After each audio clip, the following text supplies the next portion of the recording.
The Rob Carson Show is presented by Paramount Plus. You don't need to live with aches and pains. Visit relieffactor.com today. You are about to hear the most interesting, informative, thought-provoking, and funny show in America. On air and on the World Wide Web. This is the Rob Carson Show. No, it's not final. It's a memorandum of understanding. And if I don't like it, we'll go back to shooting at them, dropping bombs on their head. If I don't like it, if they don't behave, we'll go right back to dropping bombs right smack in the middle of their head. There you go. That's the accord right there. The MOO. It's called the MOO. Memorandum of Understanding. Trump's attack stopped us in our tracks.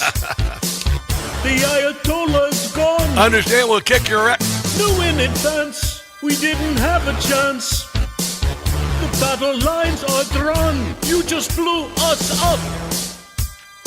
Donald, you dropped the bomb on us. You took us out, and we're left no doubt. And now we're history. Yeah, the Navy's underwater. My cover's blown. You sent a drone. And not the submarines. And somehow it found me. All and their then ships. you blew me up. You dropped the bomb on Iran. Donald, Baby. you dropped the bomb on me. You had your fill. Now I'm for kill. There ain't much left of me. Jim Gossett, by the way. AOC will shed tears for me. And so will Mr. Lee. I'll get sympathy from NBC. They'll blame it on BB when you blew us up. You dropped the bomb on Iran. BB, Trumpet. you dropped the bomb on me. Yeah, you did. Oh no, There you another go. drone. There you go. Please, not again. No! Boom. There you go. So welcome to the show. Please come inside. How's everybody doing today?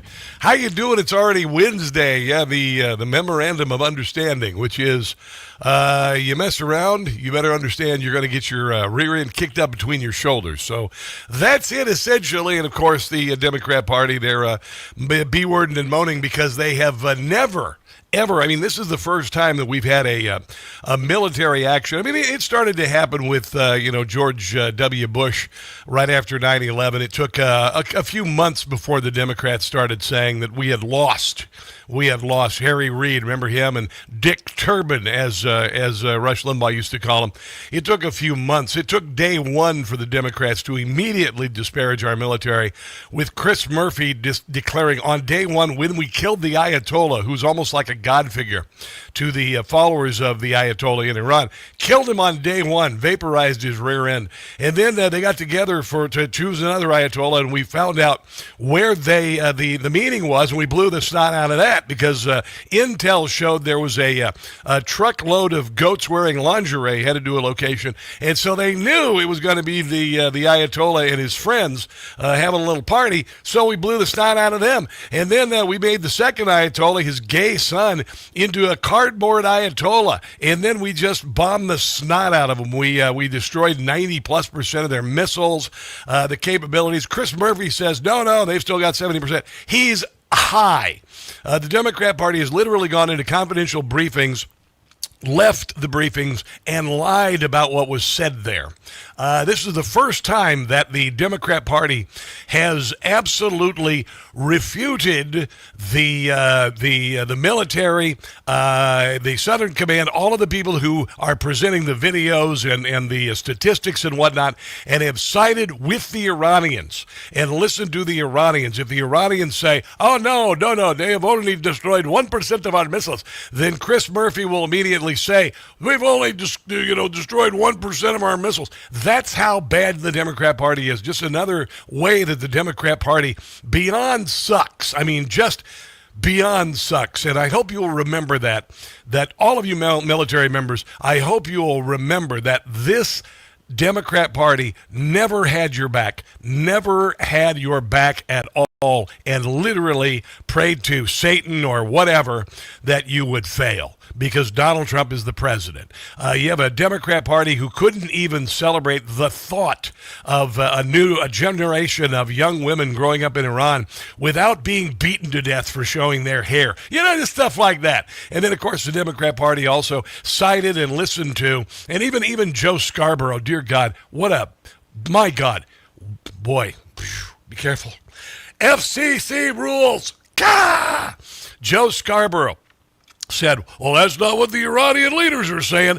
Well, you idiot, the Iranian leaders just murdered 40,000 of their citizens for speaking out. So, okay, you go with that, Joe. Go with that, Joe, the guy who said that Joe Biden's brain was the best it had ever been, and then a couple months later, he melted down in a debate, and there was no doubt that his brain was completely fried. That said, the price of oil is down. The price of gas is down. I don't know where you filled up, but the other day, I filled up the other day before the MOU was signed, the Memorandum of Understanding, the MOU. It was trending on Twitter today.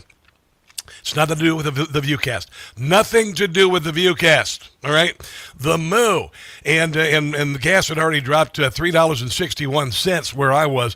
And did you notice that gas never went through the ceiling? Gas never got above where Joe Biden took it when he allowed Russia to invade Ukraine. And he said if it goes to $200 a barrel, he was asked about if it did that, how long you willing to do that? He said however long it takes. And then of course the price of everything went through the ceiling, and has stayed up there since because he caused it. Okay, so there's that, and then along comes Donald Trump, and Donald Trump, he makes it so we got oil from Iran and got it through the straits while all this was happening, and kept the international oil market steady, barely going over $100 a barrel. That was genius. Joe Biden could have never done that because generally his day ended at around noon, and by that time he'd already had several bowel movements in his pants. So that's your President Joe Biden. And by the way, Hillary Clinton agrees. She says that him running was the worst mistake ever. Now she says that.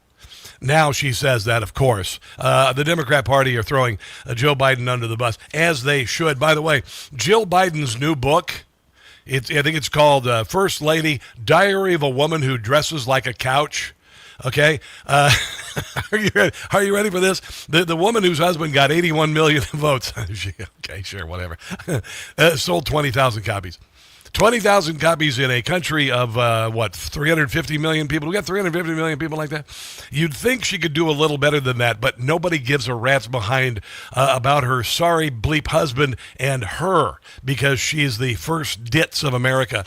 And so nobody cares. Nobody wants to read a memorandum about not a memorandum, a memorial. What the hell? I don't even know what it is. It's a memorial. No, it's a trip down memory lane. Joe Biden trips down memory lane like he tripped up the stairs going on to Air Force One. So there is 20,000 copies. That's all she sold, and somehow the New York Times ranks her number one on the bestseller list. 20,000 copies. It's like Gavin Newsom. He wrote a book that nobody read. 70% of the copies of his book were bought by his organization. I don't know if it's his NGO, if it's his wife's NGO or whatever, but sold no copies because nobody cares about these people because they're despicable. There you go. Here is Donald Trump talking about the MOU. Has Iran said they would welcome the U.S. coming in? How specific? Iran will be just fine. What's happening is that at an appropriate time, there's no rush at all. 60 days. We have cameras from space on it. We know everybody that goes there, which is like nobody. The B-2 bombers hit it. The entire mountain collapsed inside it. Yeah, like Mount St. Helens. It's a very tough excavation. Yeah. Trump's not stressed. On Friday, the Strait opens. War's over. And oil's flowing. Ships are starting to move now. We're going to have it fully open by Friday. The ships are starting to move nicely. Oil is starting to go, and the prices are coming down rapidly. Stock market is going up rapidly. A lot of good things are happening. Yeah. Most importantly, Iran will not have a nuclear weapon. They will not. And the stock market was at 52,000 today. Unheard of, ladies and gentlemen. Here is J.D. Vance. He was all over yesterday. He was on The View, Pick a Little, Talk a Little, and all of that yesterday. He was on The Five. He was on Gutfeld last night talking about how Iran doesn't get D-word for Richard unless they comply. Yeah, so just let me address a couple things, because I think you're making the same mistake, unfortunately, that a lot of the Iranian propagandists make when they talk about this, Like which the is Wall Oh, yeah, this is on The View. Journal? they talk about the Oh, like the Wall Street Journal? The Wall Street Journal is at left of center. Oh, my God, don't you believe the government of Iran? Don't you believe in the IRGC? benefits to the Iranians without any of the things the Iranians would have to give up and have to change in order to get those benefits. So you mentioned a $300 billion fund. I got to be very clear about this. Yeah. Not a single cent of American money under any circumstance, no matter what the Iranians do. It's like a Marshall Plan paid for by the Arabs.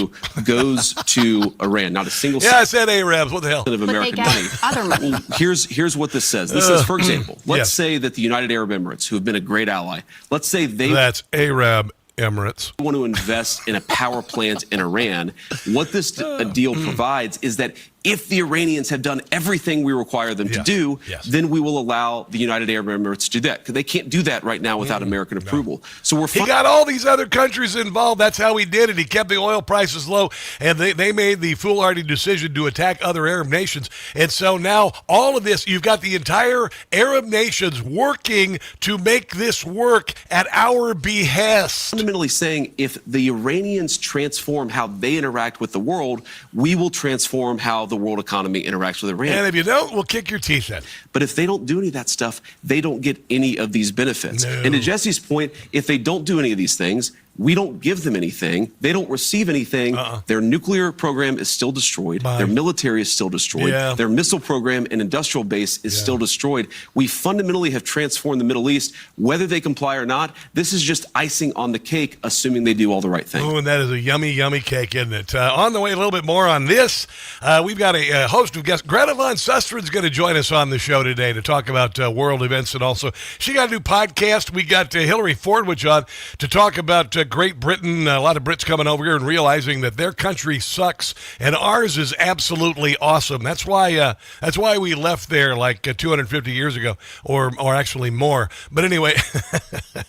All of that is coming up. If you want to chime in, 800-922-6680. This is the Rob Carson Show.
The Rob Carson Show podcast is everywhere. Go to Newsmax.com/listen for details. According to an Elon University poll that just came out, only 18% of Democrats say they're proud to be an American. 18%. Think about that. According to the same poll, 55% of Democrats said they would rather live in another country altogether. 55%. Then an NBC poll comes out yesterday, and only 12% of Kamala Harris voters say they're proud to be an American. 12%. And only 29% of Democrats said they were proud to be an American. Well, you know what? We're going to go ahead and celebrate our 250th birthday without you, because honestly, you suck. Honestly, you fell for the nonsense about the history of America. You tore down the statues. You didn't realize, because you're so bloody spoiled, that you can sit on your rear end in your house and order anything you want by Uber Eats and have it delivered, or anything off of Amazon and have it delivered, and then you can mouth off about how bad America sucks and how there's slavery and all of this nonsense. You fell for all of that bullcrap. And then now we got people coming in from all over the world and seeing things like a Buc-ee's or noticing, oh my God, you have the Second Amendment here in Great Britain. I got some audio we'll share with you later. Brit over here realizing how badly that the culture has been emasculated and how the people have been disarmed. And there are rape gangs all over the country. There are 149 regions in Great Britain where sanctioned rape is been allowed by the government because they didn't want to use racism or Islamophobic. They didn't want to face those kind of labels. That happened all over the world. We've kind of rejected him here, by the way. Here is Harry Inton over on CNN. He sounds like an old-timey baseball announcer talking about the Democrat Party and how they remember when we were growing up. I'm talking to Gen X. Hope you don't mind, or millennials too. You guys, even Gen Z. You remember to some degree. Maybe you didn't hear America Rocks as part of Schoolhouse Rocks, but we Great American Melting Pot, all of these things. We were proud to be Americans, and the reason why we were proud to be Americans in the 70s, 80s, and 90s was because we recognized that America was awesome, and they weren't teaching hate America by Marxist communists in schools, and they weren't taking down the American flag and replacing by rainbow flag and all of this crap. So you allowed a bunch of spoiled children to throw a temper tantrum for at least the last 30 years. Had a president named Barack Obama who hated America in office, got a lot of this nonsense, really set it on fire. And I think we're finally at a point where I think we're kind of done with this nonsense. But you Democrats, you fell for it. You fell for all of it. The only people still wearing masks, for instance, years after COVID, are liberal Democrats, because you gobbled it up. You said, if I wear a mask, I'll survive, and if I stand 6 feet from somebody, I'll survive. And you drank it all in like baby birds having their mother's stomach contents vomited into their waiting mouths. You gobbled it up, and then you gobbled up all this hate America crap. So we're going to go ahead and celebrate the party here. Have a good time like the UFC. That was just the beginning. The UFC was just the beginning of it, and you guys could just sit there and stew in your own darkness. This, to me, is one of the most stunning divides that we have seen. We're talking about polarization in politics. It even Democrats bipolarization, I think, comes down to what you believe July 4th actually is. What does July 4th mean to you? Celebrate America, friends and family time. Among Republicans, what do you see? You see the clear majority say it's a time to celebrate America, 65%.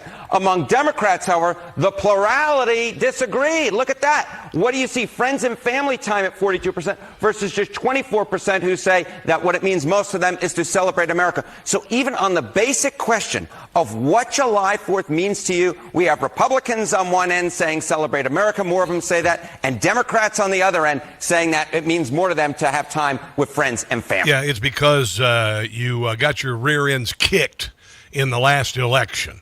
And despite trying to put Donald Trump in jail and take his fortune and impeach him twice and saddle him with a fake Russia collusion hoax and then murder him now 4 times, you failed. You failed, and now you can just stew in your own darkness because, Donald Trump has already made America great, made Washington, D.C. beautiful again. Here is something that Stephen Turley brought up, and I told you my mantra has been, we don't need to live in darkness any longer. And here is Dr. Stephen Turley basically saying the same thing. We don't need to live in darkness any longer. Here, let's see if we can get this. Voters are realizing. Sometimes Instagram, they're calling it the Trump effect. There it is.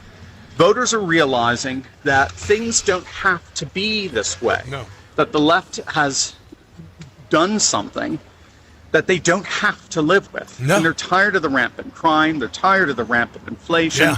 They're tired of watching Venezuela, the crown jewel of the Latin American left, become a catastrophic failed state that sent 8 million refugees fleeing across the continent. When you live next door to the left's greatest experiment and you watch it produce mass starvation and just blatant dictatorship, all the while seeing El Salvador and Argentina flourishing economically, socially, culturally. I mean, the choice is rather obvious. Yeah, and it's also obvious in states like California, where it's the number one state for people leaving the state. Same goes with New York City, and other Democrat states, people leaving because the left makes things awful. And in Washington, D.C., this place was a crap hole when I moved here about a year ago, and Donald Trump brought in the National Guard.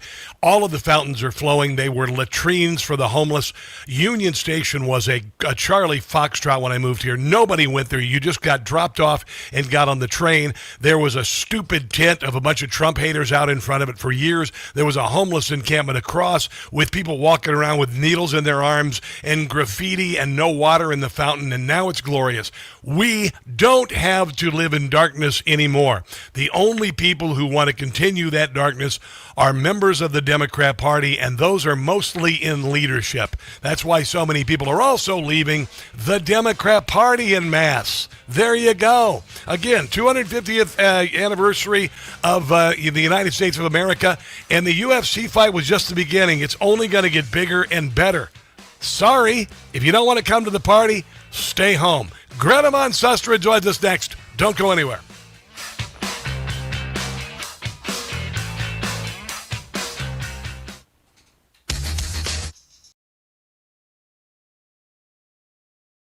The Rob Carson Show is presented by Paramount Plus. The Agency. All episodes streaming June 21st on Paramount Plus. In the world of espionage, truth is a moving target, and every decision carries a dangerous consequence. This new mission explores what it means to live as a double agent, twice the lies, twice the risk. The lines between ally and enemy blur like never before, and survival depends on trusting no one. Starring Michael Fassbender, Jeffrey Wright, Jodie Turner-Smith, and Richard Gere. Don't miss The Agency. All episodes streaming June 21st on Paramount Plus.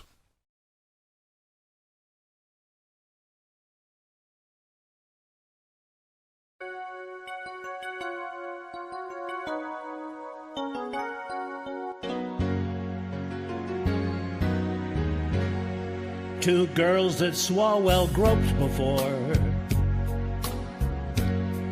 They say there's 50, maybe more. It's a sordid tale.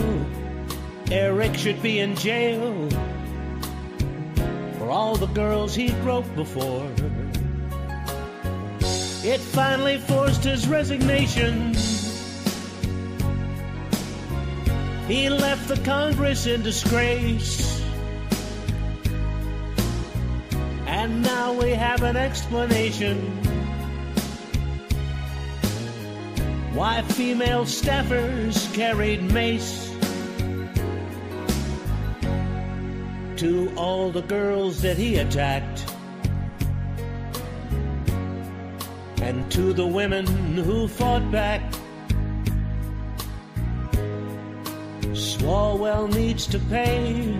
Arrest Eric today for for all the girls that he attacked, to all the years that he should serve, a prison stay he does deserve.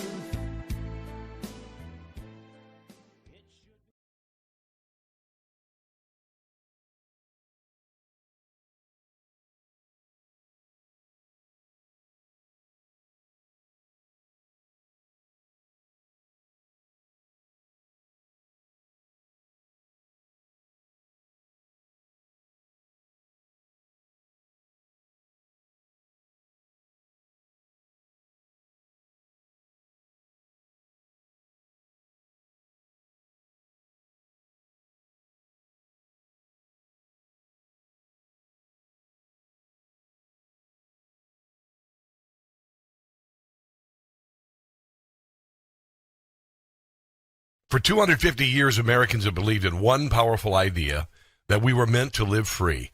Free to work hard, free to move, free to enjoy life without being held back. But if everyday aches and pains are slowing you down, might be time to declare your independence from pain.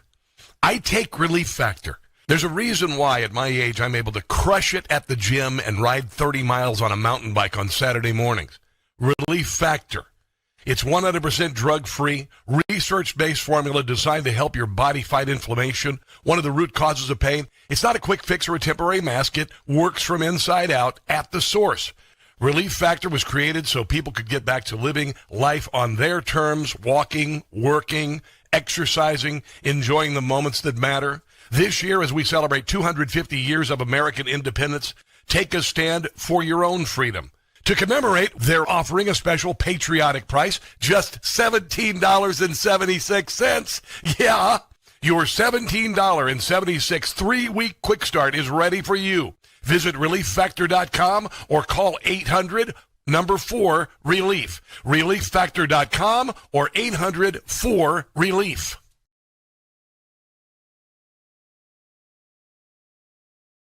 The Agency. All episodes streaming June 21st on Paramount+. In the world of espionage, truth is a moving target, and every decision carries a dangerous consequence. This new mission explores what it means to live as a double agent, twice the lies, twice the risk.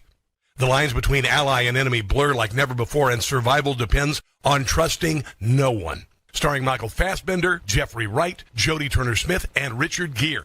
Don't miss The Agency. All episodes streaming June 21st on Paramount+.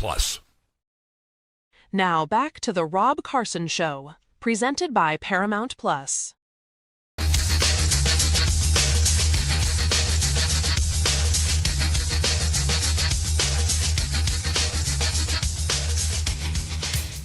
Wire podcast.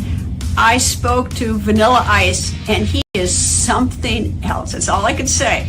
He is so smart, so clever, works so hard. He's built several better mousetraps than the rest of us. He makes me feel lazy, slow, unimaginative, and everything else. So I'm thinking that Greta Van Susteren, you're not selling, you're selling yourself short there, because I'm thinking you have quite a work ethic. Greta Van Susteren, Newsmax, and has a new podcast, Greta Wire. Welcome to the Rob Carson Show. How are you on this glorious Wednesday? Rob, I'm great, and I'm thrilled to be here. Thank you for inviting me. Absolutely. So you are entering the brave new world of podcasting. I'm not. Actually, I've got a little history. Please. Okay. I had a podcast in about 2010 at my last job. We called it Greta Talk. And then when I left that job, I just let it go, and here we are again. You were breaking new ground then. I am thrilled by the new media landscape. A lot of people are scared of it. I think it's pretty amazing because you can reach more people, and more importantly, Greta, you can connect with them in a way that you can't as like a news anchor or host. What do you think?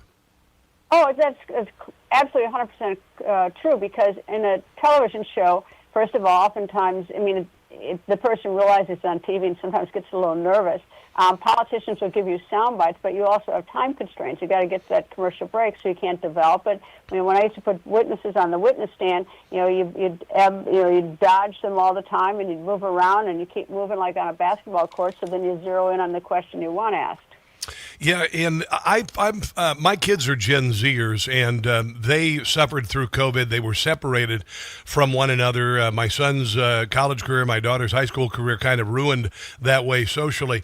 But the interesting thing is, I think it brought them together. Podcasting right now, and particularly audio podcasting, is bigger. The oral media is bigger than it was when our grandparents just had a radio.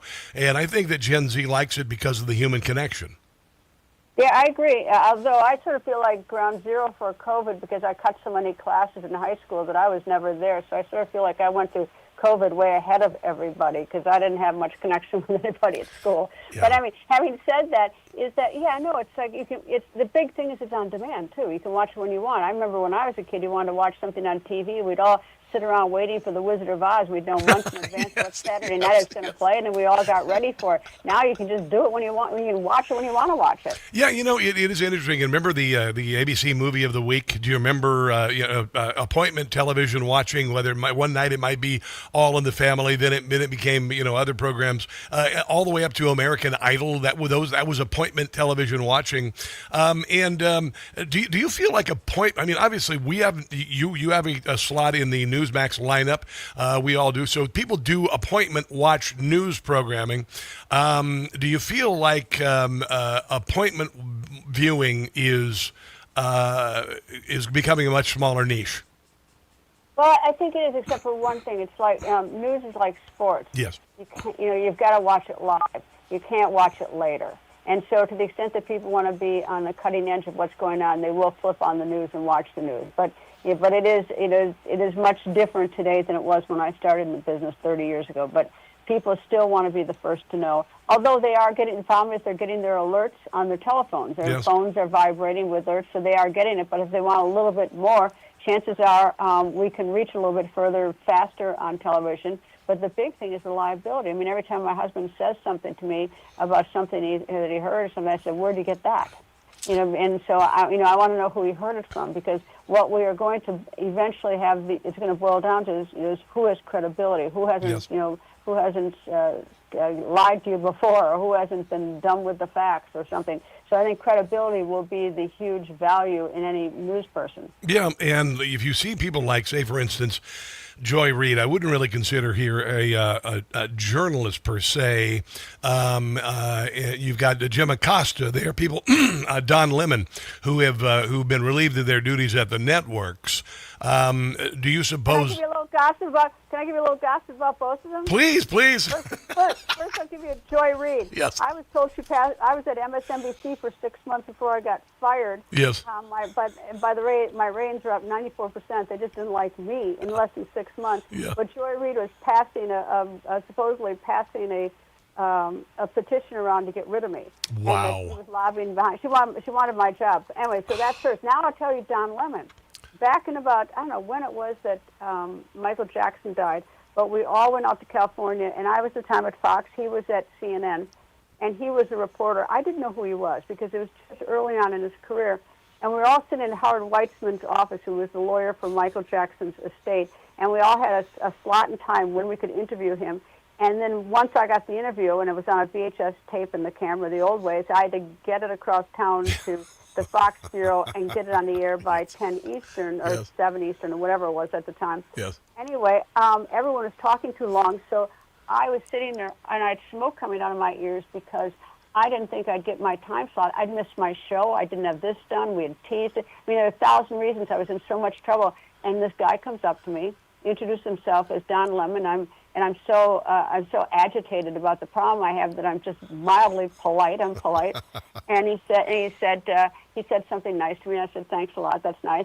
And he said, "What's wrong with you?" or something like that. And I said to him that I spilled on him. I said, "I got to get this tape. I got to get this interview and get this tape across town, or I missed my show." And he sort of casually looked around. He told me he was at CNN, and he said, "I'm up next. Do you want to swap spots?" Whoa. And So Don Lemon, I know a lot of people don't like him, but Don Lemon gave me a spot, and the thing is, we were competitors on this story. So, I'll tell you a little good, I'll tell you a little bad about everybody, but Don Lemon was very kind to me. I'm new to the TV genre. I've been doing my show, the Newsmax Only Political Satire show, for about 6 years on Newsmax. I see a little bit more of this competitive nonsense with TV people than I do with radio. I experienced some in radio, but I've run into, let's just say I've run into some big names at rival networks that are conservative who wouldn't give me the time of day, maybe because I'm from Newsmax, they don't feel I'm worthy, but also the competitive. It's kind of like the movie Anchorman, the competing news teams. Have you discovered that? I actually think, yes. So, there's a ton of that, and there really used to be a whole lot of it at big stories, because in the old day, all these networks had money to send people to the stories. So you'd be standing there doing a live shot 6 inches from one of your competition, and you'd see, big important guests go up and stand next and do an interview with your competition, and then you'd try to grab the person when he was finished. So yes, but now we've become siloed pretty much, because after COVID, is that a lot of people we have less guests in person because the guests have figured out that they can do it by Zoom. So the business went through a transition then. So I don't run into many of the competitors anymore like I used to, except for like the State of the Union, the annual dinner that the president has off the record with anchors, and I represent Newsmax at the lunch. So so I'll see them then, but I don't see them like I used to. Can you hold on through the break, because I've got many more questions I want to ask you. Greta Van Susteren, she has, of course, a news program on Newsmax, and is Greta Wire, the new Newsmax podcast.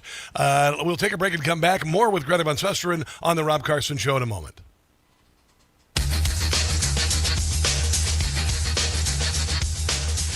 Hey, guys, it's Rob Carson with another great deal from...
It is the Rob Carson Show. Joining us on the Newsmax hotline, Greta Van Susteren, the host of The Record with Greta on Newsmax, and also she's got a podcast, Greta Wire. Greta Van Susteren, you just did an interview with Mike Tyson. I would love to know your impressions of Mike Tyson after that interview.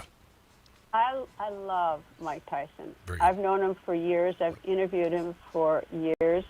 And probably the most memorable interview I ever had with him was years ago in Vegas. Probably the first time, and believe me, I didn't have any interest in boxing. I thought, why am I doing this, boxing? I go out, and I get there early, and Mike and I sit around for a couple hours talking about boxing, and he was fascinating. He was like an encyclopedia. He made boxing exciting. He told me the history, who did what, how it was done, how he studies films. It was absolutely riveting. He was so interesting. And then he takes me in his garage. He's got like 1,000 pigeons that he's got in his garage. Really? And he's got this wonderful. You know, it's true of every public figure. You always think you know the public figure until you sit down for a couple of hours with him. And I thought he was fascinating. I also, though, brought into the discussions that I'd followed his 1992 or 3 trial where he was charged with rape and he was convicted. And I always thought that was a bad conviction. I thought he had a bad lawyer. He got a tax lawyer. Who gets a tax lawyer for a rape case? It's like going to the cardiologist to have brain surgery. and his appellate lawyer was Alan Dershowitz, who Alan's as smart as they come. Oh, yes. And Alan says he was 100% innocent. He said he was absolutely innocent.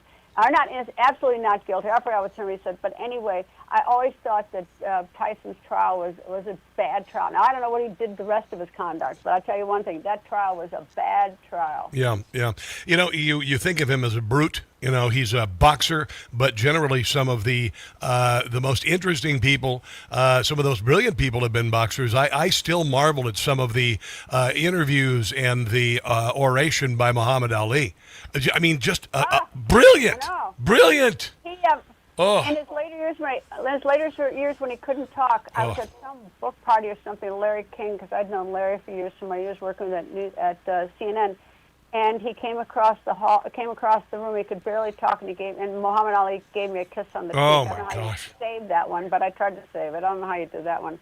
You know, I remember growing up in the 70s, and my mom and dad, we'd go to these little hole-in-the-wall bars in Iowa, and we'd see, Muhammad Ali taking on Jerry Cooney, or Muhammad Ali taking on Michael Spinks, and these, and boxing was such a big deal. We saw the UFC fight here, and UFC is taking the place of popularity of boxing, but to me it doesn't have the same, I don't know, discipline of boxing. I don't know. What are your thoughts on UFC fighting?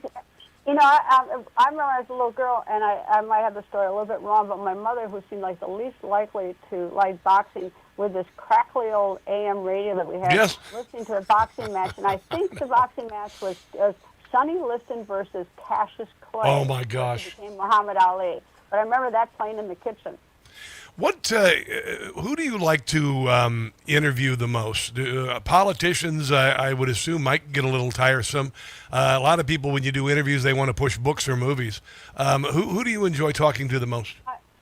Well, you're right about politicians, because usually if you ask a politician a question, you know the answer you're going to get. It makes you profoundly dull, and you got to sit there for the whole thing. So it's not good. But I'll tell you, there's some exceptions. Like Senator John Fetterman, you sit down and have a conversation with him, and you're going to have a conversation. Senator John McCain, same thing. I mean, there's some people that you sit down with and you connect. Maybe not necessarily agree on everything, but there's some politicians who don't just give you sound bites back. And obviously, those are the ones that I like the most, and I can name some on both sides of the aisle. You know, who are interesting to talk to. But I like mostly to talk to people who have seen something. You know, whether it's an eyewitnesses or something, because I couldn't be there at the scene. Tell me what you saw. You know, I fantasize about people I would like to interview, and for me, you might be surprised after all of the politics and what I do. The most vaunted interview for me would be Lionel Richie. How about you? Wow. What a genius. Because I mean, honestly, his music meant so much to me growing up. Even though I was a white boy from Iowa, the Commodores were the deal. Sail On was my song. What about you? Is there anybody you? I get that. I'm from Wisconsin. My first concert was, I don't know if you know, Frank Zappa. Hell yeah! Frank Zappa. But of all things, this is the White House Correspondents' Dinner in 2002. I'd gone out to L.A. To start promoting my new show at Fox at the time, and someone on my staff said when I went out there, it's like the first month I was there, why don't you interview Ozzy Osbourne? To which I replied, is he still alive? And she said, he has the hottest show in TV, and at that time it was the reality show, Meet the Osbournes. So I called. Sharon answered the phone. I said, would you guys do an interview? I went out there, met the Osbournes, spent a lot of time with them, loved them. They were, quote, regular people, normal people. Became really close friends with them. Love it. But after the interview, I said, do you want to be my guest at the White House Correspondents' Dinner? And sure enough, they did, and they came, and they stole the show. Unbelievable. I met Sharon a couple times, and she was a doll. She's a doll. She is an absolute doll. I really appreciate you being on the show today, Greta. I've had the opportunity and the honor to meet you. Now we work at the same company. It's wonderful. The Record with Greta Van Susteren is on 4 p.m. every day on Newsmax, and, of course, your podcast is called Greta Wire. I wish you all of the best, and I appreciate you taking the time to share it with us. I'm flattered. You're throwing me off now. I'm flattered. I'm having fun talking to you. We're going to be rubbing elbows again, and you know what? When I get my podcast up and rolling, I want to do an extended interview because you're an interesting person, and you, like me, are a battle-hardened veteran of broadcasting, and we still stand, don't we? Yes, and the thing is this is terrible, but we're both Midwesterners. I have a terrible bias in favor of Midwesterners. It's just terrible. I'm a major Iowa boy, farm boy from Iowa, and I'm quite familiar with Wisconsin, by the way. I've done a lot of airtime up there. I love me some Wisconsin. All right, Greta, have a glorious day. Thanks for the time today. Thank you. All right, let's take a break and come back. This is the Rob Carson Show. Well, she was kind of fun. I didn't know how she'd be, but she was pretty darn fun. Kind of interesting. She's an interesting cat. She's lived a lot. Obviously, her broadcast career has been gigantic and phenomenal, and she's met a lot of famous people. I've met a lot of famous people. Nothing like her. She's been through a lot of stuff, but she's a brilliant woman. She's an attorney. She's, a host, commentator. She's a giant name in broadcasting. There's no doubt about it. And it was pretty cool to meet her. She's very diminutive. She's tiny. She's little bitty, and she's got this office in the Newsmax building. It's kind of funny. She's got like 100 jackets for different shows that she has there. So it was a pretty fascinating person. You guys talking about pizza? You're talking about pizza. I love pizza. Alejandro, USA 01. I love pizza. Yeah, pizza is a gift from God. Pizza is a gift from God. And I'll tell you where the best pizza that I have had in this country. And listen, I love me Chicago pizza. I love me Detroit pizza. New York City, baby. New York City. I'm sure there's a lot of great pizza in Italy. Haven't been. Want to go. But New York pizza is a gift from God. Gift from God. Scarecrow, what's up? Hello there, Wild Bill West. What up? What are you guys doing today? What are you guys talking about today? Valentina, Astro Tuttle. What'd you think of that interview? I thought it was a fun interview. I thought I thought it was very enjoyable. I'm looking forward to talking to her because right now we just kind of like run into each other and we, do a polite handshake and all of that. It's kind of nice to, it'll be kind of nice to just talk to her, have a cup of coffee, and get to know her a little bit. Sometimes if you're a media figure for a number of years, you kind of have this front, you don't let people get past the wall. And I haven't been past the wall yet, but who knows? Might get to know her a little bit better.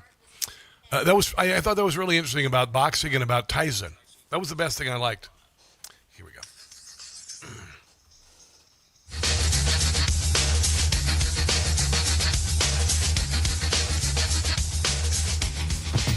I kind of enjoyed that interview with Greta Van Susteren. That was pretty cool.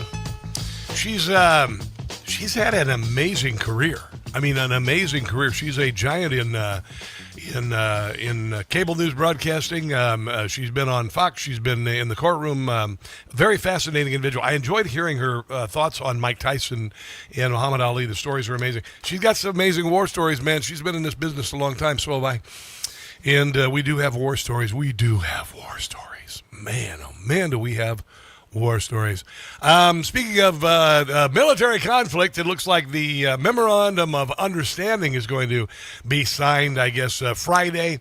Iran basically can enjoy, the riches of its possibilities and its people. And if they choose to go down the path of nonsense and destruction and terror and nuclear ambitions and whatnot, Donald Trump has said, we'll just bomb the snot out of them. Here is Donald Trump talking about that. It's the soundbite I opened the show with today. No, it's not final. It's a memorandum of understanding. Yeah. And if I don't like it, we'll go back to shooting at them, dropping bombs on their head. If I don't like it, if they don't behave, we'll go right back to dropping bombs right smack in the middle of their head. Right smack in the middle of their dang heads. Here is...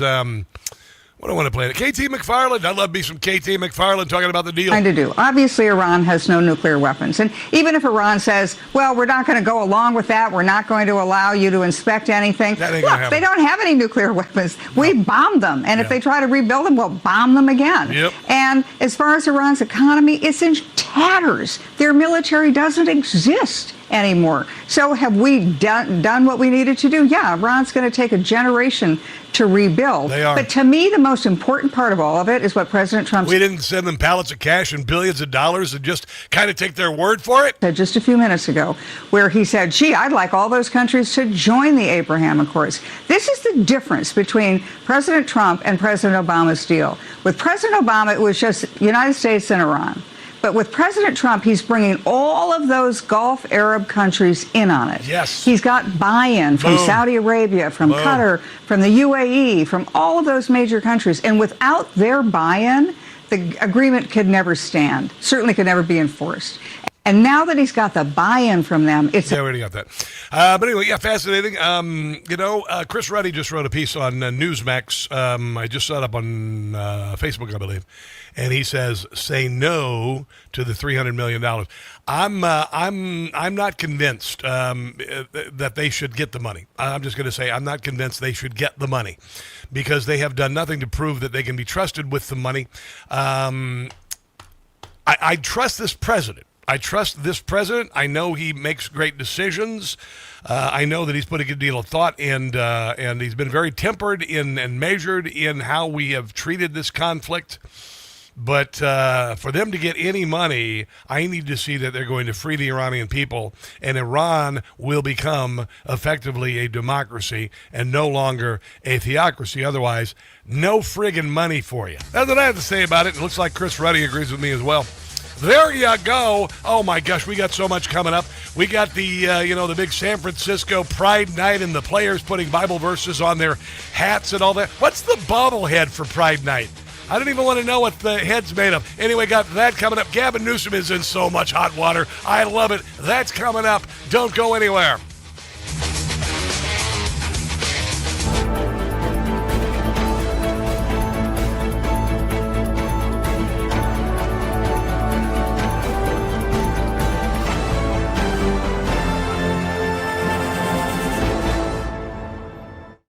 The Rob Carson Show is presented by Paramount Plus. You don't need to live with aches and pains. Visit ReliefFactor.com today.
You are about to hear the most interesting, informative, thought-provoking, and funny show in America.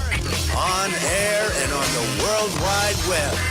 This is the Rob Carson Show. This is the Rob Carson Show, hour number 2 of the show. Hi, welcome back. Glad to have you here. I was doing show prep during the break because, I never stop doing show prep. There is that, because, if you're going to be number 10 political commentary podcast in America, which we are. I said we. I know I'm not so arrogant. I don't say me. I don't say me. There are people who I work with. Redneck MacGyver, Brian running the board there in Baltimore, and John in social media, and Corey in social media, and all you guys. There's a group of us who work together. I do all the show prep, though. I do all the the audio and the video and all of that stuff, and there you go. So anyway, and that's why we're kicking serious butt, and that's why I spend so much time on show prep. Like during the last break while you were hanging out. Here's the extended comments, Donald Trump, on the MOU agreement, the mutual understanding memorandum. And I said earlier, talked about just how he's going to drop some bombs on their heads. Here's the rest of it. No, it's not final. It's a memorandum of understanding. Yeah. And if I don't like it, it's a MOU. We'll go back to shooting at them, dropping bombs on their head. Yeah. If I don't like it, if they don't behave, we'll go right back to dropping bombs right smack in the middle of their head. There you go. Boom. Okay? Because they misbehaved for 47 years. They did. All right? But nobody could have made this deal. I mean, the JCPOA done by Obama. The JCPOS, as I like to call it. He handed him $1.7 billion in cash, gave him hundreds of millions of dollars, gave him billions and billions of dollars, but he gave him $1.7 billion in cash, green cash from banks, into a Boeing 757 and flew it into Iran. And they stood at the plane. I have pictures of it like, oh my God, look at this money he's giving us. I know. He tried to bribe his way out. I didn't do that. Nobody mentions that. $1.7 billion and hundreds of millions of dollars. They tried to bribe their way out of it. Yeah. And you know what the Iranians did? They laughed at Obama and they said he's a stupid son of a bitch. Yeah, he did. Yeah, can you imagine the Ayatollah standing at the base of the gangplank on that plane, seeing those pallets of cash? I'm sure he said, "Make sure to go put it into the accounts of the government to send to the people to feed them and make their lives richer." Not one damn bit. Not one little bit. Those pallets of cash went to buy homes in London and around the world for the Ayatollah and his rallies. That's what they did, and like the ones who came over here and living in the United States. That's where that money went. And then the billions of dollars that they freed up went towards their nuclear program, their missile program, and their drone program, which were very, very strong until Donald Trump vaporized them. So there you go. There is that. Here is Stephen Turley. Man, I'm kind of Turley heavy today. Stephen Turley has some pretty remarkable insights on a lot of things. And here is his truthful description of what exactly happened between Iran and this president versus all the other failures by other presidents. For decades, Iran built what they believed was the ultimate deterrent, a fully militarized Strait of Hormuz.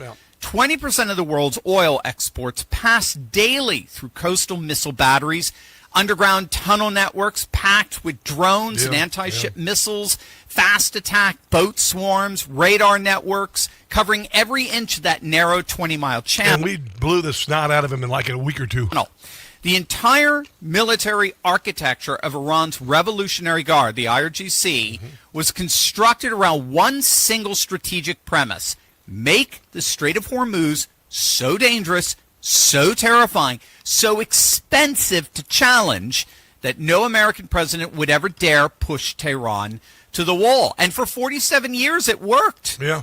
Not because Iran ever had to use it, but because the threat was enough. The threat of economic catastrophe, the threat of $200 per barrel oil. The world was held hostage like they held our hostages for over 400 days Way back in 1979. Prices, sending energy prices through the roof, igniting a mass cost of living crisis throughout the West.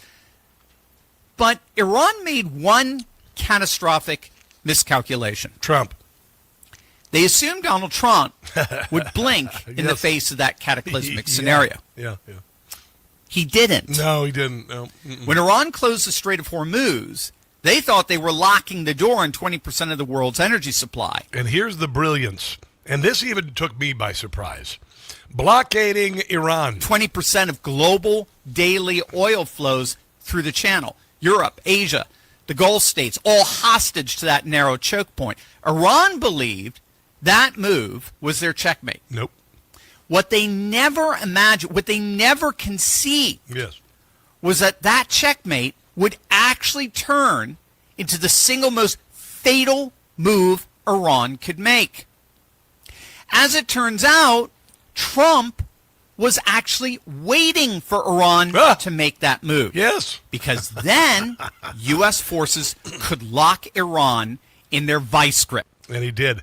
That's the great thing. I mean, there are so many different striations that we went through in this military campaign, but making Iran feel like they had control and then shutting down their ports, shutting down their imports, destroying their economy while still bringing oil through the Strait of Hormuz and keeping oil around $100 or less than $100 a barrel, causing oil prices to go up slightly, but nothing compared to when Joe Biden was the president. Isn't that kind of crazy? It was pretty cool. It was pretty masterful. It was a master stroke. The Democrats could only caterwaul and then screech about it. It was kind of stupid. Kind of stupid. Before I launch into some major thing, I want to mention this. A lot of talk about the baseball players who are sick and damn tired of the gay mafia in the country. I think the bud is off the rose on this whole forcing you to follow the tenets of the gay mafia. For instance, here is John Stossel. Right now there is a group. I would call it the gay mafia. And they are forcing teams and businesses to do things to capitulate to Gay Pride Month. It's Gay Pride Month. If you didn't know about it, don't worry. You'll hear about it in the liberal media or some liberal commentator, or you'll see it when you walk across the street and your sidewalk crosswalk is somehow a rainbow crosswalk. But with the San Francisco pitcher warned by the Major League Baseball for wearing Bible verses on Pride Night. That's the latest story. And there were a couple of these pitchers who said, you know what, this is so infantilizing and so stupid that we have to wear an official Pride Night hat that we're going to go ahead and put our own little Bible verses on our hat. And now they're in hot agua. Here is John Stossel talking about the gay pride mafia during Pride Month. I am a lesbian, a dyke, non-binary or genderqueer. Why does a rideshare company produce videos with people saying they are out and proud? For the same reason a defense contractor funds this float. They know doing these things will help get your company a perfect score on something called the Corporate Equality Index. This year, the CEI rated 1,142 companies with an incredible 767 scoring top marks. We celebrate Hyatt's selection for the 10th consecutive year by the Human Rights Campaign. The Human Rights Campaign is headed by Kelly Robinson, who's been good at convincing companies that their customers want them to support the HRC. Consumers are 2 times more likely to want to buy from brands that support the community. Supporting the community is a good thing. I certainly support human rights. But Robbie Starbuck says they have nothing to do with actual human rights. They're an LGBTQ plus advocacy organization that pushes topics about transgenderism into the workplace, and they support sex changes for kids. Yeah, there you go.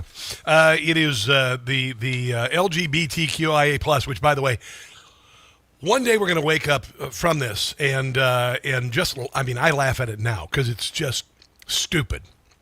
I mean, honestly, and I would assume that most intelligent adult gay people look at it and go, wow, this is kind of stupid. And if you don't, you're a child. You're a mental midget. Oh, I said midget. Oh, my God, that's hydophobic or whatever the hell. Honestly, I would assume that most gay people who are, business people or working individuals who are active participants in society and whatnot think this is just stupid. They don't look at the rainbow crosswalk and go, wow, look at this. There's a gay crosswalk. I can be proud to be gay. I think they just look down and go, whatever, really, dear God. I mean, honestly. San Francisco Giants pitchers warned by Major League Baseball wearing Bible verses on caps during Pride Night. Major League Baseball issued a warning to San Francisco Giants pitchers when they said, we're kind of done. During the team's Pride Night celebration on Friday, June 12th, Giants star pitcher Landon Roop joined relievers J.T. Brubaker and Ryan Walker in writing Bible verses on their hats with a silver marker, while reliever Sam Hitches avoided wearing the gay hat altogether. Because honestly, it's political, and they're forcing you to carry their political speech. I have no problem with Major League Baseball. You got to wear the proper shoes and whatnot. This is a bridge too far. Days later, Major League Baseball issued a warning to the players stating that similar behavior will not be tolerated in the future. Are you going to kick them off the team? Go ahead and kick them off the team. They'll be picked up right away. The writing on the cap violates our rules and consistent with normal practices. We have warned the players about future violations, according to the MLB's chief communications officer. When Roop was asked about his decision to write Genesis 9:12-16 on his hat after the game, he told the media that it was about God's covenant and a promise that he makes to us, that, faithfulness and mercy. I know it's shameful, right?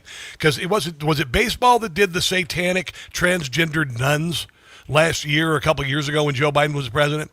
That's just something I believe, and I stand firm with that. I'm thankful we live in a country where, we have the freedom to believe what we want and express what we want. When reporters asked Giants manager Tony Viello if he was aware that his players were planning that, he said, not really. I mean, just kind of general knowledge of the individuals have the freedom to do what they think is best, by the way. After the Giants lost to the Cubs 5-1, the team issued a statement emphasizing its support for Pride Night and the LGBTQIA+, which again is so stupid, community.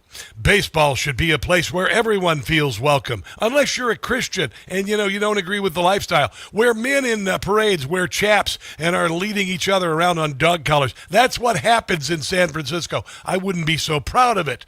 Anyway, the statement read, we also respect that individuals make personal decisions about participating in team activities, and then went on to say that we understand the choices by individual players have caused pain and anger for many in the LGBTQIA+ community, and we're sorry for that. No, it didn't.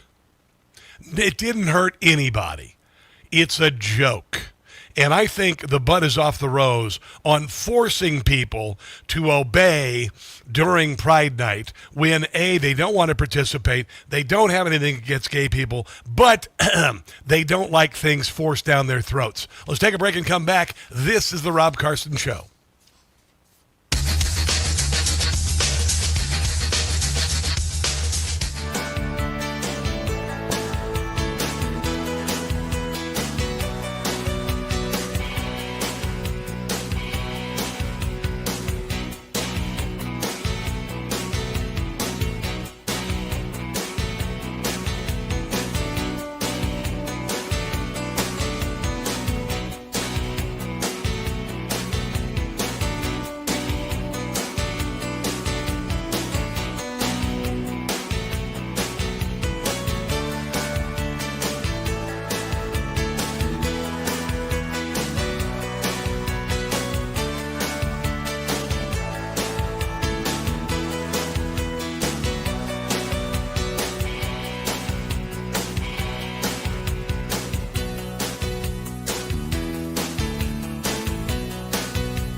I don't like it, if they don't behave, we'll go right back to dropping bombs right smack in the middle of their head.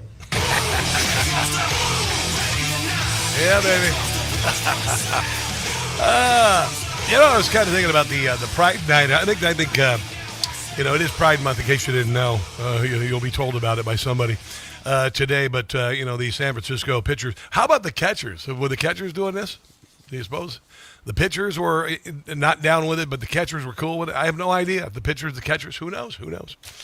But anyway, the Pride Night celebration on June 12th, several San Francisco players said, we're going to write Bible verses, or we're not going to wear the gay hat. And I think this is they did still have the bobblehead, though. It wasn't what you think.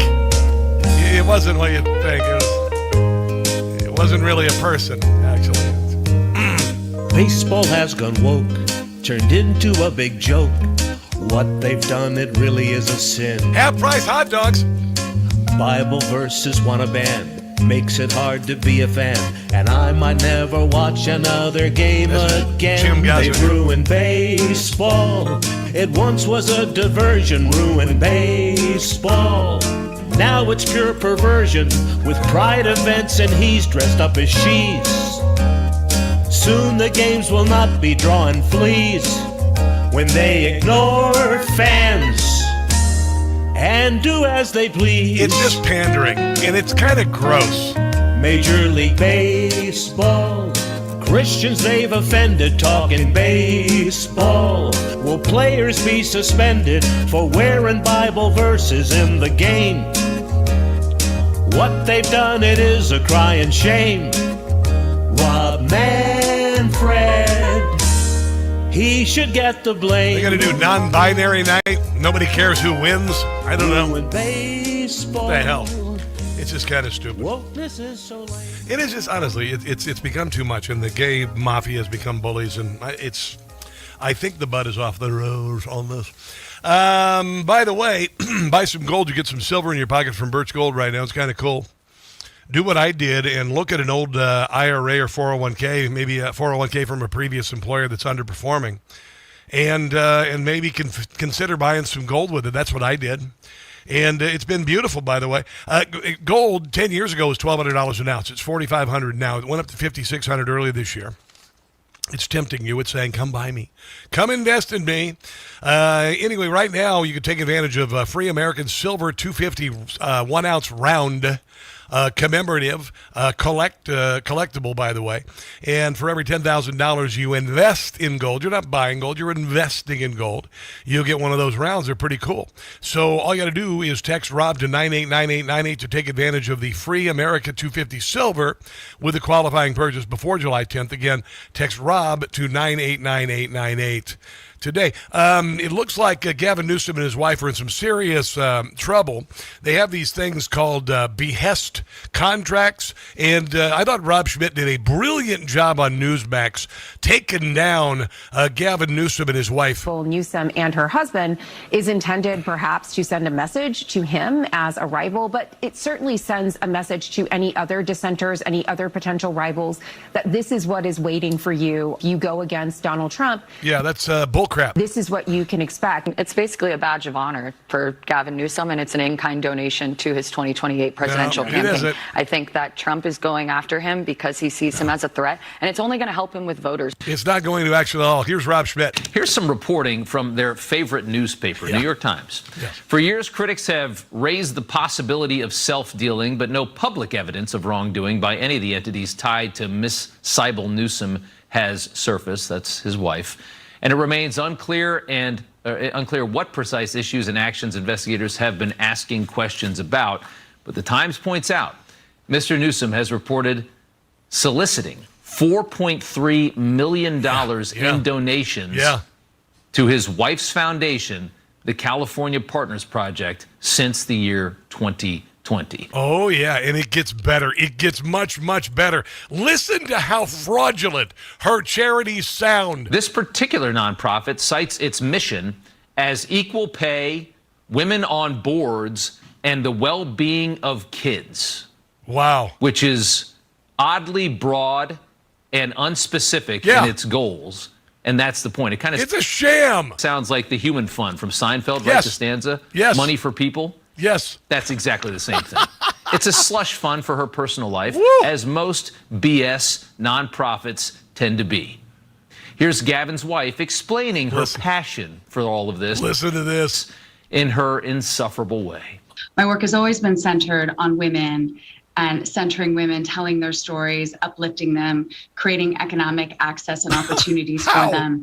We've been able to really lean into kind of awakening folks' consciousness, shifting attitudes and behaviors, and then moving corporations' best practices by basically demonstrating all of the wins and what's possible when you have women with seats at the tables of power. She's doing nothing. It's not centered on women. It's centered on her. 100%. It is faculty lounge gobbledygook. They do nothing.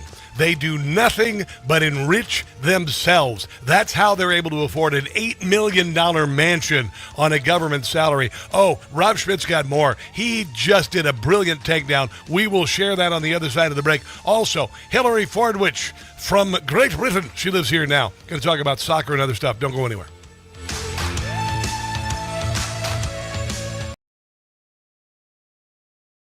The Rob Carson Show is presented by Paramount Plus.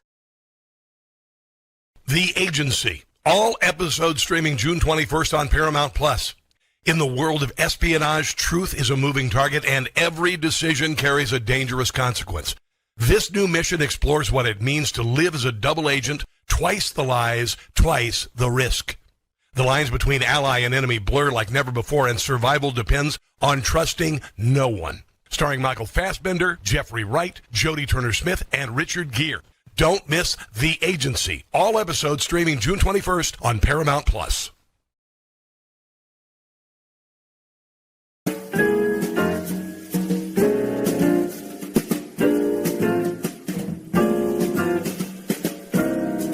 I always accentuate the positive, eliminate the negative, latch on to the affirmative. With me, there is no in between. State of the Union scored, approval rate how it has soared.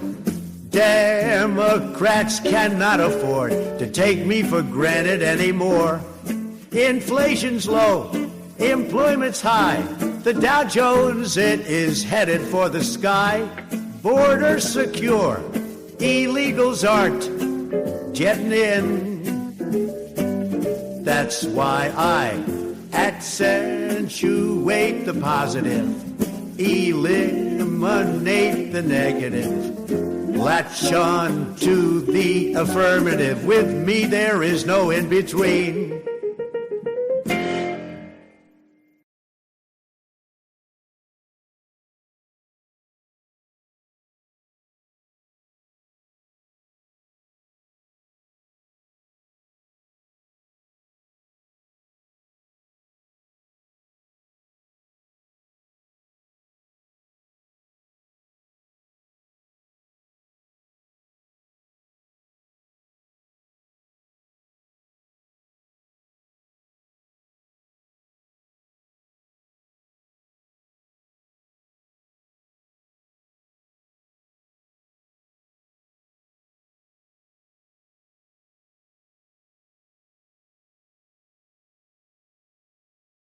Hey guys, it's Carson for Relief Factor. Life, liberty, and the pursuit of happiness. Those words weren't written for history books. They were written for you. But it's hard to pursue happiness when pain is a part of your everyday life. Relief Factor was created to help people address inflammation, one of the most common causes of ongoing aches and pains from aging, overexertion, and daily living. It's a 100% drug-free, research-based formula that works through multiple metabolic pathways to support comfort and mobility. No prescription, no masking symptoms, just real relief so you can keep moving forward. I work out every other day, I crush it at the gym, and I ride my bike 100 miles on the weekend. I credit Relief Factor for making all of those activities pain-free. And as America celebrates 250 years of independence, give yourself a chance to reclaim yours. To commemorate, they're offering a special patriotic price, just $17.76. Yeah. So you can pursue your happiness being pain-free. Your $17.76 3-week quick start is ready for you. Visit ReliefFactor.com or call 800-4-RELIEF. That's ReliefFactor.com or 800-4-RELIEF.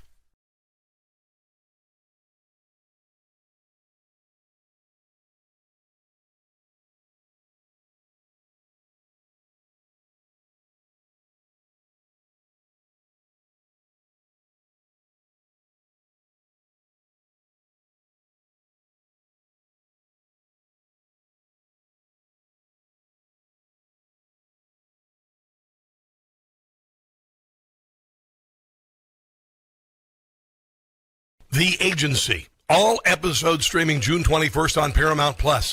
In the world of espionage, truth is a moving target, and every decision carries a dangerous consequence. This new mission explores what it means to live as a double agent, twice the lies, twice the risk. The lines between ally and enemy blur like never before, and survival depends on trusting no one. Starring Michael Fassbender, Jeffrey Wright, Jodie Turner-Smith, and Richard Gere. Don't miss The Agency. All episodes streaming June 21st on Paramount+. Now back to the Rob Carson Show, presented by Paramount+. One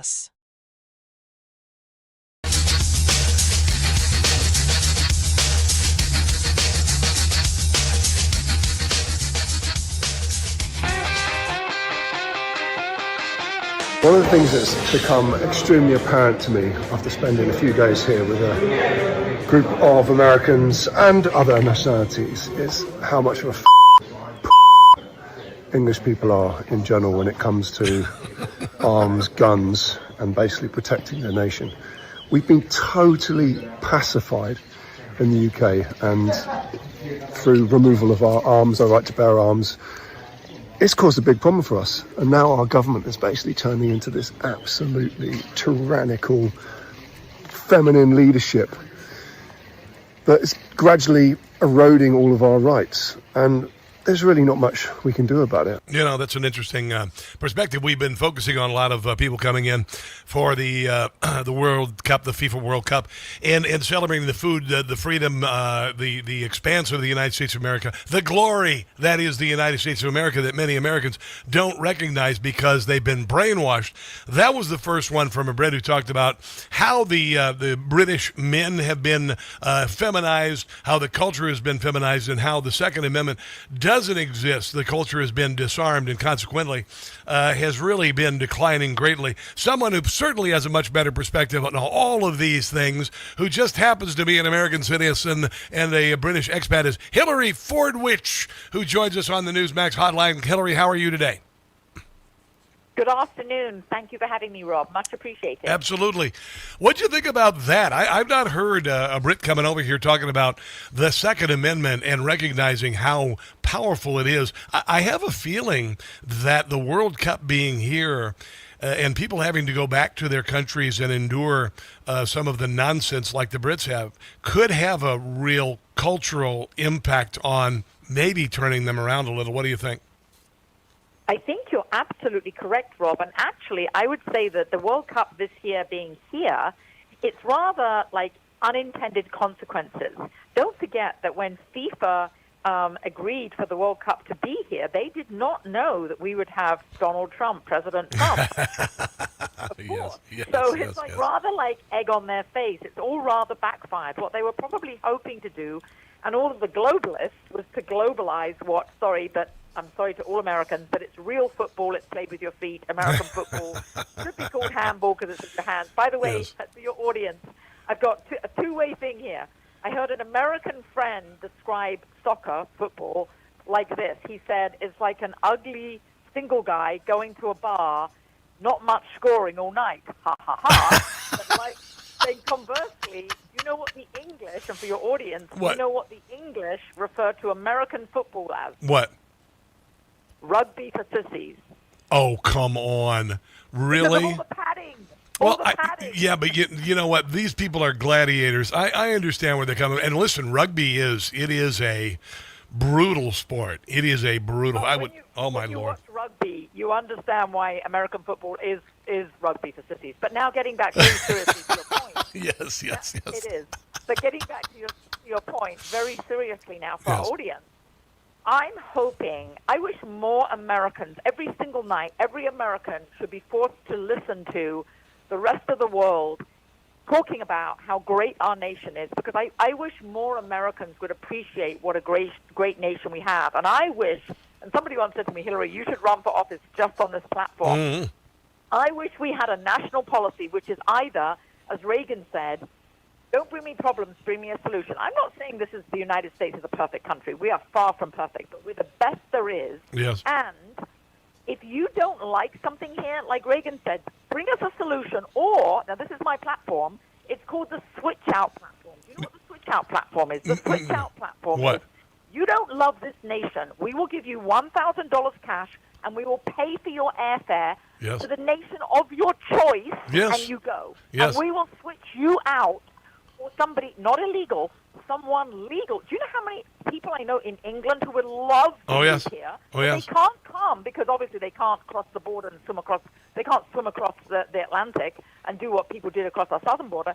But Rob, more Americans need to appreciate what a great nation we have, including, now to your question, our Second Amendment, which is our right to bear arms. Why? Because we do have the independence that if the government does something, we can defend ourselves. And it's in the UK, on the anniversary of the Magna Carta, the other day, this very week, on Monday, was when Sir Keir Starmer actually signed into law the ban on social media for under 16-year-olds on the anniversary of the Magna Carta, which protected individual freedoms. Yeah, it is an insult. I want to play a bit of audio from a Brit talking about real America. One thing I'm loving about the World Cup is seeing everyday American people finally get their moment in the spotlight. Seeing the way you've welcomed the Scots in Boston, the Algerian folks in Kansas, the Dutch in Texas, it's just been beautiful. Seeing all this all over my For You page and in the international press has been just honestly such a breath of fresh air, because for once, just once, the lead story isn't intentionally divisive politics or celebrities or some manufactured rage bait on the internet. It's just everyday American people being themselves, kind, welcoming, and a little confused at our food choices. These are the real people, like the people who are actually the fabric of the country. Take the random folks I met in Tennessee. I was standing outside an Arby's thinking, what is this place? And they were like, dude, if it's a nice dinner you want, maybe don't go here. Then they pointed me to a local barbecue place, and I ended up having one of the best meals of my life. That is the US I know. And I think that's what the World Cup is showing a lot of Europeans. I got to tell you, there's never been a more kind and benevolent nation and people in the history, and a more generous people in the history of the world. And if you don't believe me, look at how we rebuilt Europe after World War II, just to give you an idea. What are your thoughts on that, Hillary? There's a caveat. I agree with you with a caveat. With regard to rebuilding Europe, don't forget it was called Lend-Lease, and especially in the UK, that money was repaid. The UK, by the way, was the only nation that repaid every single penny. Yes. But what I would say, the first part of what you said, absolutely 100% correct. And one of the things I said about how correct President Trump has been with regard to the NATO funding, can you imagine saying to a Dutch taxpayer, a German taxpayer, a Swedish taxpayer, a Norwegian taxpayer, a British taxpayer, and every other taxpayer in Europe, by the way, we would like you to spend your tax money on defending the U.S. southern border. They'd be like, what? Meanwhile, you, Rob, every member of our audience who pays their taxes, we have been defending Europe by paying the majority of NATO. Now, do I think we should have global peace? Yes. Do I think we should have contributed? Yes, for the safety of the West. We don't want Russia or China dominating and invading. Agreed, but we should not have been paying the majority. And the fact that President Trump has stood up and said, you need to be paying at a minimum your full 3% or 5%, getting them all to step up, that has been absolutely correct. So to your first part of your point, absolutely, we have been basically world's policeman, caretaker, and parent. Now, on the other side of the break, continuing with Hillary Ford, which I want to ask her about what she has enjoyed the most since becoming an American citizen. I know it's not going to be biscuits and gravy and barbecue because, you're kind of, you're super duper healthy. So. Correct. Yes. So we're gonna cover this. By the way, if you want to check it out, Hillary Fordwich on Twitter. It's Fordwich Hillary with one L. By the way, make sure to follow her. She's a great public speaker, Newsmax contributor, GBN contributor. I also want to talk about grooming gangs in Great Britain and how the British government has allowed this to happen because they're afraid of being called Islamist or racist. That's coming up. This is the Rob Carson Show.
Radio 680 WCVM.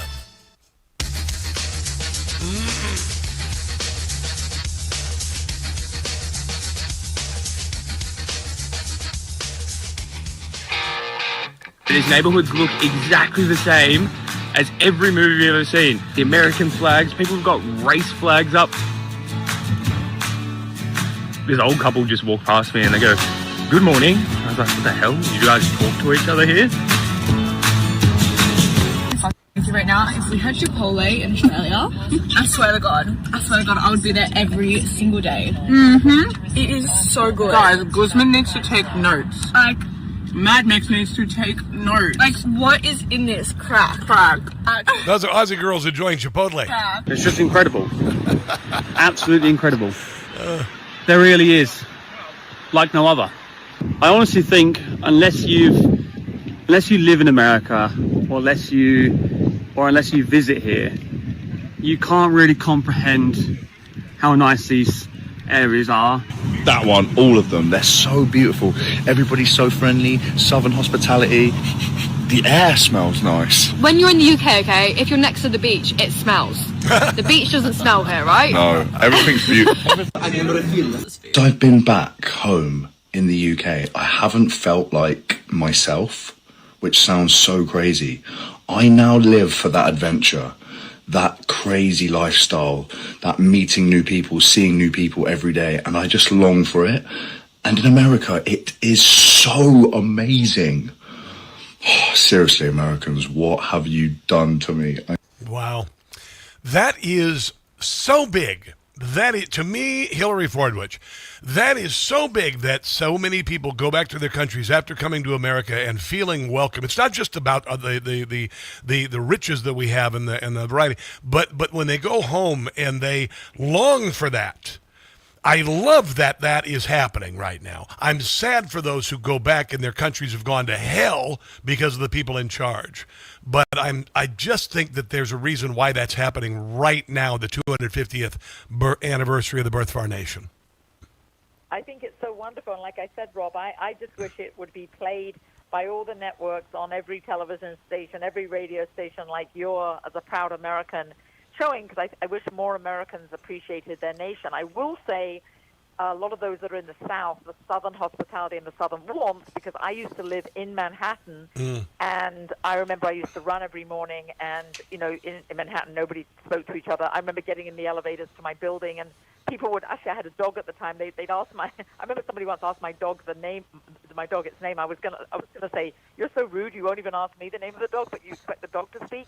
And then I moved down to Washington, D.C., and people literally would wave and say hi, hello in the morning. So I do think there's a difference between different areas of the United States, and a lot of these videos are coming out. But I will say, conversely, the Scottish, I believe it was in Boston, correct me if I'm wrong, there was an American park cleaner who posted a video about how the Scots had a picnic or a celebration party in the park, and he said he'd never seen it so clean because they all picked up after themselves. Oh, the Scots are kicking butt. Have you seen them? They brought in the bagpipes and they marched to Fenway, and then they were singing ABBA. They were singing ABBA in the stands, and I think if they were singing it, I could actually listen to ABBA, because I'm not a big fan of ABBA.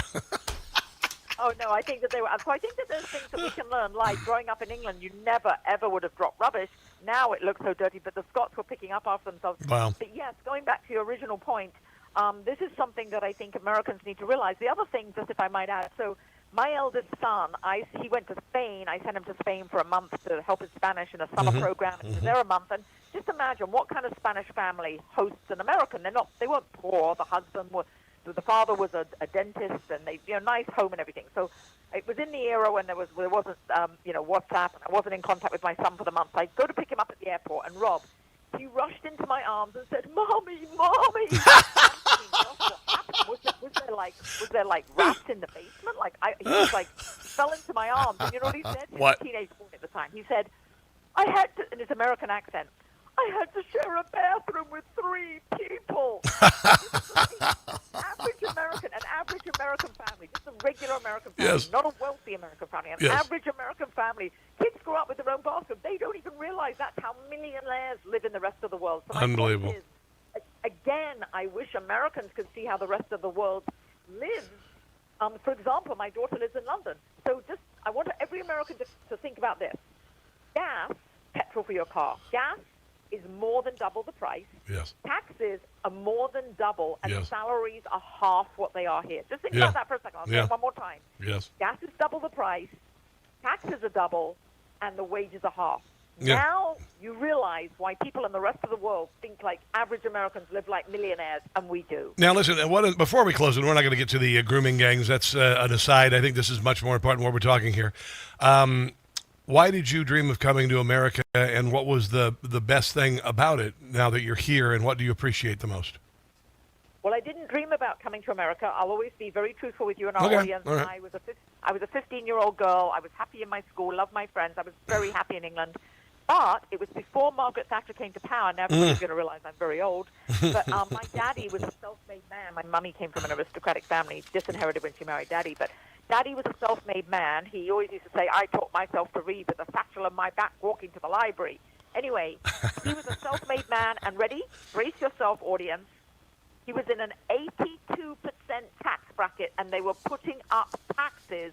Margaret Thatcher later said the problem with socialism is you run out of spending other people's money. Yes, so yes. He came here, yes. and it's a big phenomenon in England. It was called the Great Brain Drain. Lawyers, accountants, architects, engineers, scientists, everybody was leaving. Not everybody. Like now with the Labour government, now every 45 minutes a millionaire leaves. So people were leaving. So it wasn't my choice to come to America. Like I said, I was a happy schoolgirl. Yes. Didn't want to leave. Lovely. When we came, what do I love about America the most? What I love the most about America, there's so many things I could talk for hours about what I love about America. What I love the most, Rob, yes, it truly is the nation where you can be all you want to be. Yes. I have made everything myself, and I'm so proud to say that I've embraced every opportunity America has given me. And every American, no matter what your standard of living is and where you live and what you came from, you can be anything you want to be. That's the greatest thing about America. Well, we've got to cut things short. You are a dynamo. I've known you now for almost a year. You are a dynamo. You are an amazing person. I'm not crazy about walking with you because you can barely keep up, and I have to massage my feet for an hour afterwards. But you are amazing. You're an amazing speaker. I love hearing you speak. By the way, you can find Hillary on Twitter. She is a public speaker. If you're looking for a public speaker, she's marvelous. She's a great guest. She's on GBN. She's on Newsmax. She is a friend.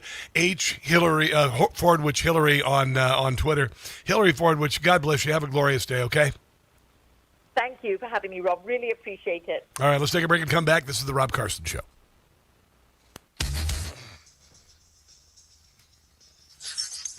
She's unbelievable. She's unbelievable. I've known her. We went for a couple of walks, and I thought I was going to die. She just hauls ass. And she does it. She does not eat food. She just eats for energy. She doesn't eat she's very super duper healthy, like too healthy. But that said, she's kind of an interesting cat. She's an interesting cat. Anyway, she's pretty amazing. She's pretty damn cool. Kansas City and Restelli, the beef dogs are good instead of the regular store brands. Best hot dogs in America are Chicago dogs. And it's a Hebrew National or a Vienna beef. Vienna beef if you want a natural casing. Hebrew National otherwise. Sabrettes are good. Those are the New York dogs. They're good. Hebrew National, like I said, the natural casing dog is the best. And a Chicago dog with a natural casing, sport peppers, tomatoes, mustard. It's a gift from God. If I'm going to do if I'm going to be like in the Midwest, you'll do not a dog, but more like a bratwurst, and you'll put grilled onions and peppers on them. That's the way we do it here. Just talking about dogs over on Rumble, by the way. We're talking about the Gay Pride Night at the ballpark in San Francisco. They have a special hot dog special. I won't get into what's on it. Nathan's are good. You got it. Vienna beef is my favorite. But Nathan's are good. But I got to tell you something about Hebrew National. There's something about the Jews and processed meat. My God.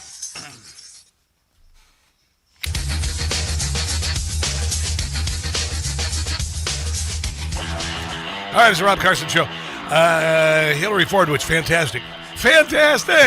Coming up, the city of Annapolis, Maryland, just put out an emergency preparedness guide for gay people, or LGBTQI plus if you're attracted to goats. I have no idea. It's LGBTQI, QI plus, WD, H2O, all of that. Yeah, so it's just for gay people, an emergency guide for gay people, and I'm going to shred Annapolis, Maryland for this. I'm going to destroy Annapolis, Maryland. When you hear what they have for supplies, you're going to go, my God, are you out of your freaking minds? So that's coming up on the show. We were talking earlier about Gavin Newsom and his wife. They're in a whole lot of trouble, and I shared with you Rob Schmidt's report. And Gavin Newsom goes out and he gets donations from companies for his wife's charity, and then he steers legislation in their direction, allegedly. But here's Rob Schmidt. Behested payments are technically legal in California. Yeah, behested payments. Because of course they are. But they might not be the way Gavin Newsom is doing them.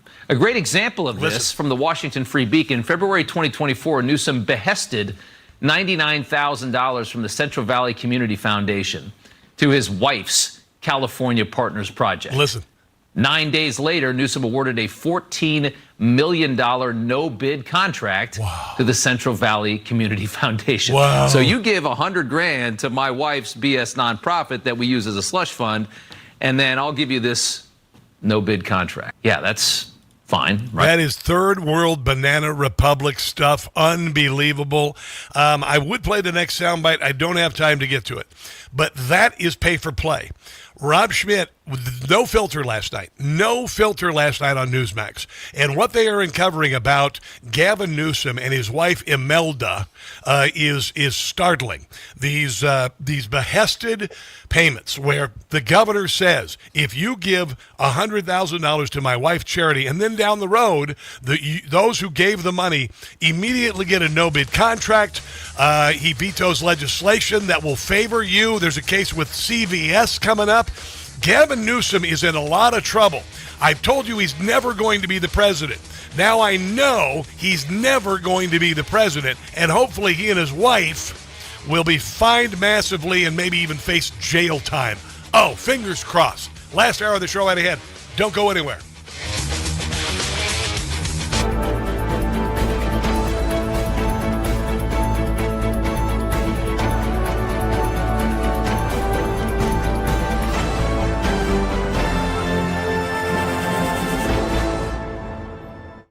The Rob Carson Show is presented by Paramount Plus.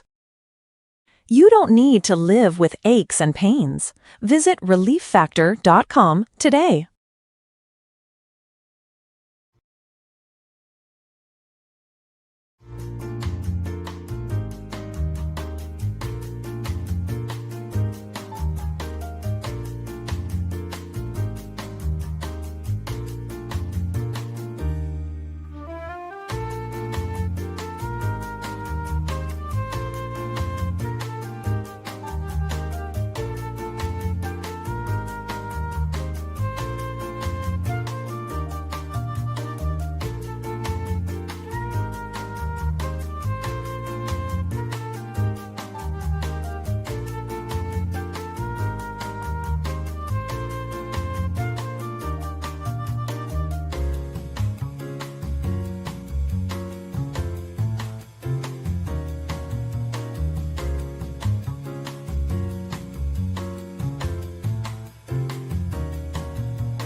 Now back to the Rob Carson Show, presented by Paramount Plus.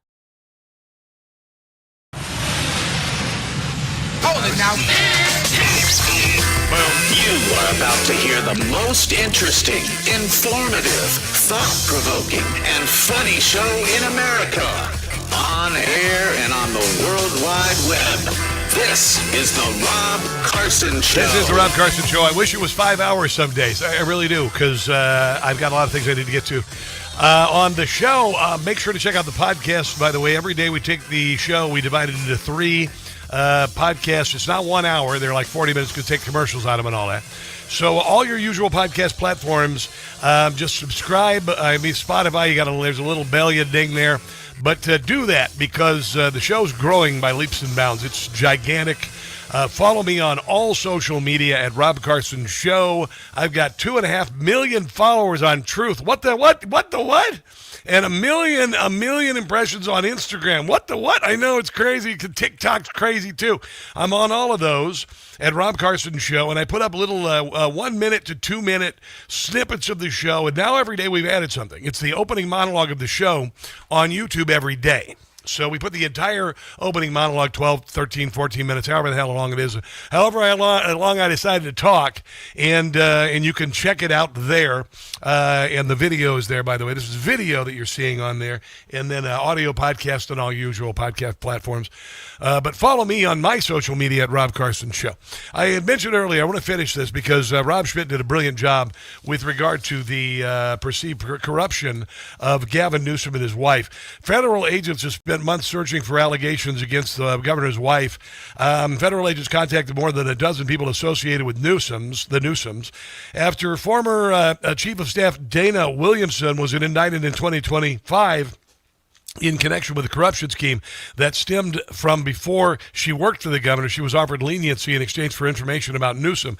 Had none. A whistleblower has come forth about this apparent grift where he was doing behest payments. He would go to companies and businesses and say, hey, if you give $100,000 or however many dollars to my wife's charity that does nothing, then something good might happen to you. And I mentioned this earlier. I'm going to play this again because I think it's pretty fascinating. Here is this about behest payments. According to Rob Schmidt on Newsmax. CVS, the pharmacy chain. Oh, hold on. At the same time... Let me start that again. That's not the one. Here's the other one. Here's the behest no-bid contracts. Behested payments are technically legal in California because, of course, they are. But they might not be the way Gavin Newsom is doing them. A great example of this from the Washington Free Beacon, February 2024, Newsom behested $99,000 from the Central Valley Community Foundation to his wife's California Partners Project. 9 days later, Newsom awarded a $14 million no-bid contract to the Central Valley Community Foundation. Yeah, here's one with CVS Incorporated. Newsom behested a $25,000 contribution from CVS, the pharmacy chain. Yeah. At the same time as the pharmacy giant lobbied Newsom's office against a bill that would have cracked down on pharmacy benefit managers. CVS cut its check to the California Protocol Foundation. Wow. That is a charity that happens to pay for Newsom's out-of-state and overseas travel. So every time... It's a charity to pay for his travel to go to Davos and complain about Donald Trump. Gavin wants to go to Paris and sit in a $20,000 first-class seat. Those are the people that pay. Wow. Newsom... That's a charity, okay. ...vetoed that same bill that CVS was lobbying for. Just a few weeks later, a CVS spokesman praised him, and the company's stock spiked nearly 3% at the open of the markets the very next day. Gavin gets greased, CVS gets a stock bump, and the only downside is Californians just have to pay, higher out-of-pocket costs for pharmaceutical drugs. Wow. Here's Steve Hilton running for governor in the state of California last night on Rob Schmidt's show. The investigation is covering, first of all, the existing corruption case involving Gavin Newsom's former chief of staff and my opponent, Javier Becerra. Right. And money that was illegally taken from Becerra's campaign account, funneled through another consulting firm run by Gavin Newsom's former chief of staff and into the pocket of Becerra's chief of staff himself. Another story is that there's a separate investigation into tax payments involving the Newsoms. That's based on whistleblowers from within California. But all the serious reporters in Sacramento are saying that the origin of this is within California, nothing to do with President Trump. Yeah, nothing to do with Donald Trump at all, but of course he's blaming it on Donald Trump. He's trying to demonize Donald Trump. I hope the B-word goes to jail. I hope he and his B-word wife go to jail. It's incredible, Rob. It's literally legalized corruption. Wow. It's astonishing, but that is the law, and this is the kind of thing you get when a party's been in power for 16 years and thinks it can get away with anything. Wow. So a politician can phone a business that they regulate. In this case, you've seen examples like PG&E, one of the big utilities in Northern California. The governor phones them up and says, I'd like you to give some money to this organization that I think is a good cause. Happens to be, in this case, one run by his wife. And then she's paid from that organization. Wow. It's completely outrageous. And there are many other examples of Gavin Newsom and other politicians in California carrying out this kind of legalized corruption. Wow, that is just fantastic. I love that we're knowing this, and they are in a buttload of trouble. They are in an absolute buttload of trouble, and even CNN did a report on it last night, which was pretty cool. I won't play that report because I don't have time to do it right now. But I did mention this. It's Pride Month. I don't know if it's Pride Month. Yeah, it's Pride Month. Everybody knows it's bloody Pride Month. Everybody's got Pride Month. Oh my God, they did a hot dog night at the stadium because of Pride Night. I don't even know. But it's kind of ridiculous. And ridiculous, you could say that. The city of Annapolis, Maryland, just put out an emergency preparedness guide only for LGBTQIA plus people. They claim that LGBTQIA, whatever the hell, are more likely to be affected by a natural disaster. Democrat-appointed Kevin Simmons is the director. I'm going to look at this. You idiots in Annapolis. My God, what the hell is wrong with you? Emergency preparedness guide for LGBTQRSTU community. Stay connected. Create a network of people who can help you during a disaster or when a storm blows in. I don't even know. Establish a buddy system for mutual check-ins. Well, yeah, this is totally different than being straight. Ask your healthcare provider to get you an emergency supply of retroviral or hormonal medications because, you wouldn't want to revert to your original sex during a storm. You'd be like, oh, look, I'm a girl. And then, oh, my God, I can't believe this storm. It would be weird. It would be just so weird. And then, if you were a guy playing for a woman's team, then all of a sudden, you'd grow a mustache, boom, like that. And then you'd be the cat's out of the bag.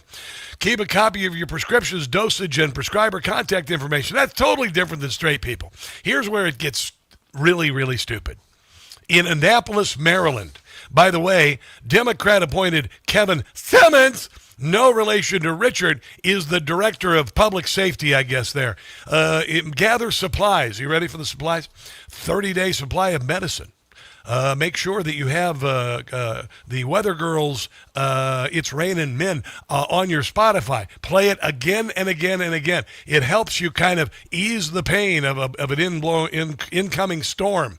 Supplies are for required injectable medications, birth, marriage, and or adoption certificates. Okay? Are you ready? Gender-affirming clothing, chest binders, and packers. So you want to make sure that your boobs don't suddenly become womanly if you're a dude, and you certainly don't want, something to pop out of your swimsuit as someone who's now a girl. It's kind of weird. It's Pride Month, by the way. Here's Jim Gossett. June is busting out all over. Binders. It's Pride Month for all the world to see. Don't want your package busted out. Our pride is overflowing. With arrogance we're glowing. And the media will cover it for free. June is busting out all over. It's Pride Month in case you didn't know. This is embarrassing. You'll hear about it every minute. Prefer not to be in it. Sorry, that's the way it's gonna go. Pride Month's busting out all over. Our tactics tactics, they aren't very nice. Corporations we are shaming, names will be a naming. Pony up or you will pay the price. I love ponies. Because it's June, June, June, June. Just because it's June, June, June. Here's some other stupid suggestions from Democrat-appointed Kevin Simmons, Director of Emergency Management in Annapolis, Maryland, home to the Maryland General Asylum. That's what they call the State House because they're freaking nuts. Other things you need if you're an LGBTQRA2WH2O R2D2, if you're any of those things, you need menstruation supplies. Generally, they're reserved for women who have vaginas and uteruses. Whatever. Emergency contacts. Court orders for name and or gender change. You need that when your electricity isn't working. And clippers, razors, cosmetic wigs, etc. Extreme hate can be challenging for those who rely on gender-affirming clothing. Stay hydrated and take frequent breaks from your chest binders on hot days. Yeah, there you go. That's in Annapolis, Maryland. I mean, my God, what an embarrassment Annapolis is. I mean, please let global warming continue and rise to maybe have people move out of Annapolis, and then it could just sink underwater like Atlantis at this point, because honestly, it will not be missed. Let's take a break and come back. This is the Rob Carson Show.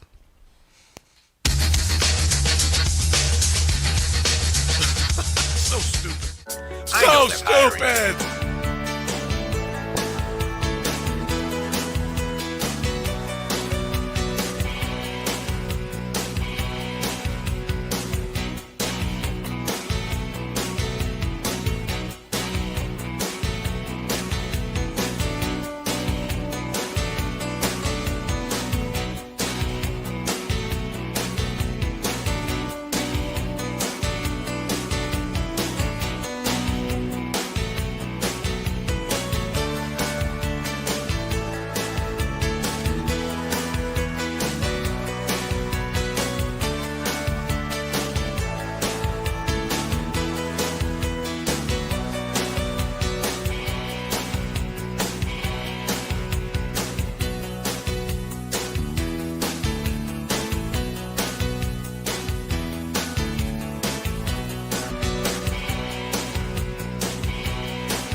And our friends in the Democrat Party kept saying we needed new legislation. We must have legislation to secure the border.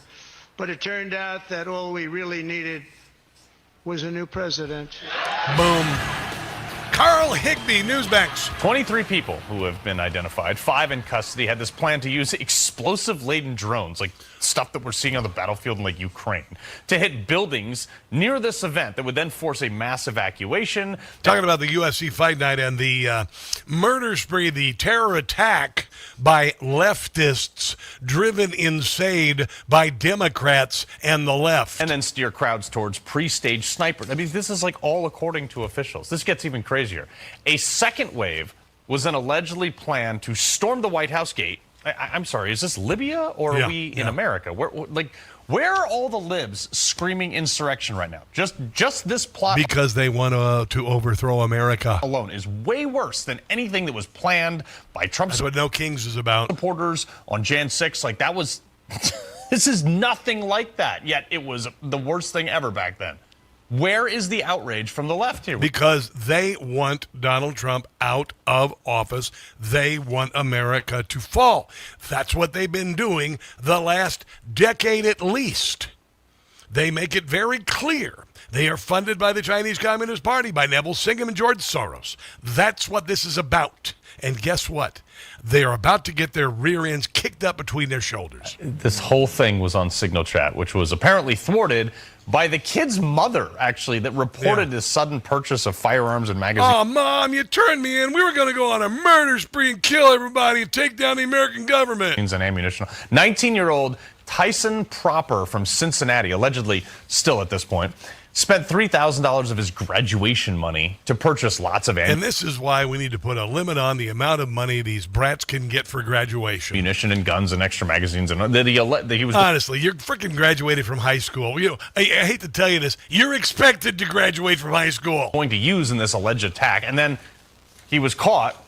He rolled on basically everybody. The 2 others that were identified immediately as Brian Omar Roa and also Michael Allen Thomas, 3 first names, were arrested in California. These guys were kind of like an organized militia. Let's go through some of these texts. Listen, this is the best. Listen. This is the best action I see. Position your teams in the purple dots, counter snipers and drones. This is Columbine 2026. Long range, circle area, great shot, easy out into the river.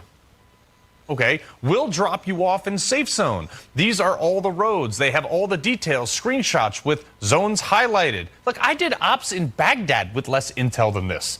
Here, this actually went on. They will pick you up here. Read the docs for mission briefing posted above. These guys played way, way, way too much Call of Duty. But yeah, and I wouldn't mess with people like Carl Higbie and his brothers in arms. The homeboys, the hillbillies, and Hebrews of America have had about enough of this nonsense. Check this out. One of the guys arrested, Daniel Eskridge of Kansas City, Missouri, saying, I'll be on the ground leading from the front as one of the 5 snipers. I would never ask y'all to do something I wouldn't do myself, but I can't do this alone, so I'm asking for volunteers. This kid's a demon, needs to go to jail for a very long time. He's a demon. This op is what we call the trigger event. The terrain is urban, but after this, we will have no choice but to go old school because they will send everything they have to hunt us. But if we pull this off correctly, we'll raise an army. No, you will not. Yeah. Look. No, you won't. No, you won't. Your revolution is already dead. You just don't know it yet. You think MAGA movement is strong now? If any group ever pulls any of these things off, God forbid, you're going to have an army of not only in defense of MAGA, but reflexively against everything the left is for, and we will guard against all of your unlawfulness. We're just tired of this nonsense. You already had an attempted assassination at the damned White House Correspondents' Dinner, and now this. I'll let Carl Higbie put an exclamation point on this. Today marks 11 years since Trump came down that golden escalator, and he's been dealing with this crap ever since then. We had Butler, where he was shot in the ear. Another attempt at his golf course. Guy charged Mar-a-Lago, got shot there. Guy got shot at the White House. He literally shot at the White House and got put down. We just had another gunman at the White House Correspondents' Dinner. This attack and how many others have been foiled. Done! Thank God. Again, the party of coexisters ain't coexisting so well. This stuff didn't happen like this under the last administration. because it's these rabid leftists that are the ones causing these problems because they're not capable of winning debate or on the merits of arguments or policies. They better cut this stuff out because one day they're going to push too hard, and there's a bunch of us, there's a hell of a lot better at the things that they're trying to do. Yeah. We defended this country once before. We'll do it again. 100%, Carl. And I will join you. Homeboys, hillbillies, and Hebrews. Done! Done with this nonsense. You're not armed well physically or intellectually. And I'm telling you, we're sick and bloody tired of it. And if you're not proud of America and you don't want to celebrate America and you hate America, screw you. We're having a party. We're having a celebration. We are going to march on without you, leave you in our dust. We don't have to live in this darkness anymore. In Minneapolis, they're about to find out what happens when you mess with the man when it comes to going after ICE agents, trying to run them over and whatnot. This is Daniel Rosen, U.S. Attorney for the District of Minnesota, talking about these indictments of 15 Antifa members for the stuff they did to ICE. Now comes payback. Today, a federal indictment was unsealed, charging 15 defendants with conspiracy to impede or injure federal officers and other charges. This is the find out from the F around equation. So you F around equals find out. This is the find out. Related to efforts of two Minneapolis-based Antifa groups that violently opposed the enforcement of federal law in our state. Such stalking and other direct actions against law enforcement are criminal, they're un-American, and they'll be met with swift justice. That's why we're here today. To those who choose to threaten or harm federal officers, we will hold you accountable. We will defend federal officers. We will protect the public. We will enforce the law. Enough of this little temper tantrum that has become an attempt to overthrow our government, and that's what it is. That's what it is. 15 members of Direct Action Minnesota. Damn. It's called DAM. I know, idiots. Anyway, federal crimes, conspiracy to impede a federal officer, multiple counts of interstate stalking, interstate threats, solicitation to commit a crime of violence, multiple counts of assault on a federal officer, destruction of government property, among other things. We've had enough. We've had enough of all of this nonsense. We've been through 10 years of this nonsense, going on 11 years of this nonsense. We, patriotic Americans who believe in the founding, we, Trump supporters, are battle-hardened veterans, not battle-weary veterans, because we have just begun to fight. There you go. There you go. There you go. Chicago cross-burning incident was, of course, made up, just like Jussie Smollett going to Subway for a foot long at 3 in the morning. Not sure if he was going to Subway for that, but anyway, yeah. And, of course, Democrats think the worst of Americans. Another hoax exposed. That's coming up.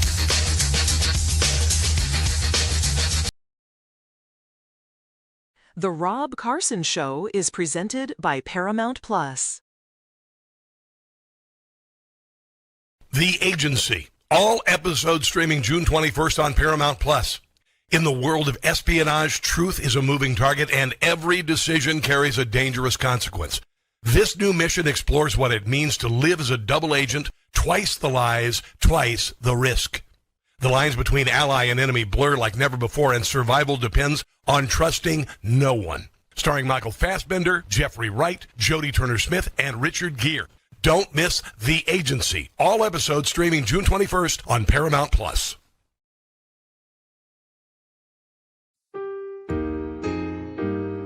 When you're a man who calls himself a girl, it can be a bonus.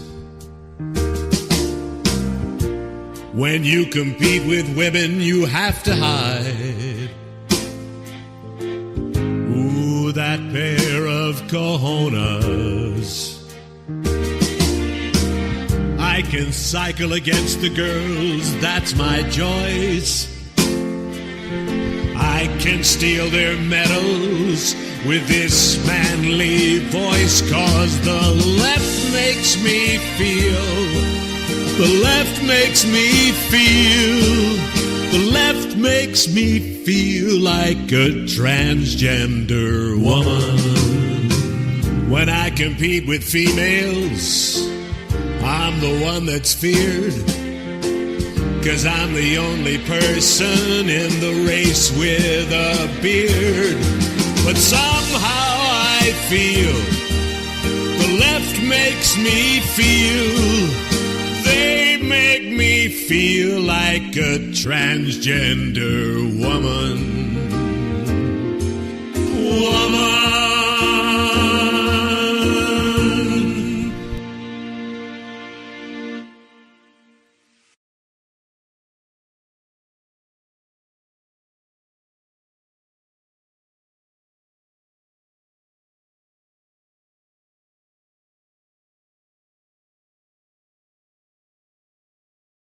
Hey guys, it's Carson for Relief Factor. Life, liberty, and the pursuit of happiness.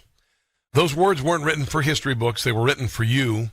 But it's hard to pursue happiness when pain is a part of your everyday life.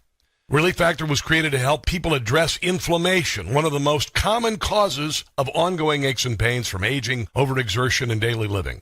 It's a 100% drug-free, research-based formula that works through multiple metabolic pathways to support comfort and mobility. No prescription, no masking symptoms, just real relief so you can keep moving forward. I work out every other day, I crush it at the gym, and I ride my bike 100 miles on the weekend. I credit Relief Factor for making all of those activities pain-free. And as America celebrates 250 years of independence, give yourself a chance to reclaim yours. To commemorate, they're offering a special patriotic price, just $17.76. Yeah. So you can pursue your happiness being pain-free. Your $17.76 3-week quick start is ready for you. Visit ReliefFactor.com or call 800-4-RELIEF. That's ReliefFactor.com or 800-4-RELIEF. The Agency. All episodes streaming June 21st on Paramount+. In the world of espionage, truth is a moving target, and every decision carries a dangerous consequence. This new mission explores what it means to live as a double agent, twice the lies, twice the risk.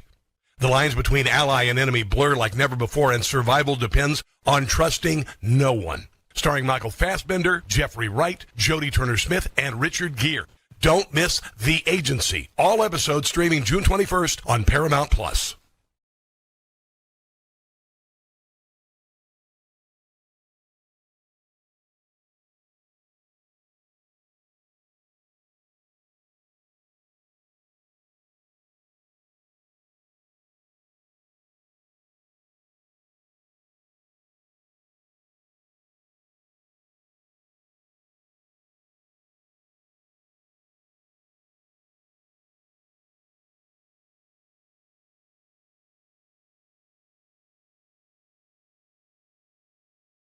Now back to the Rob Carson Show, presented by Paramount+. It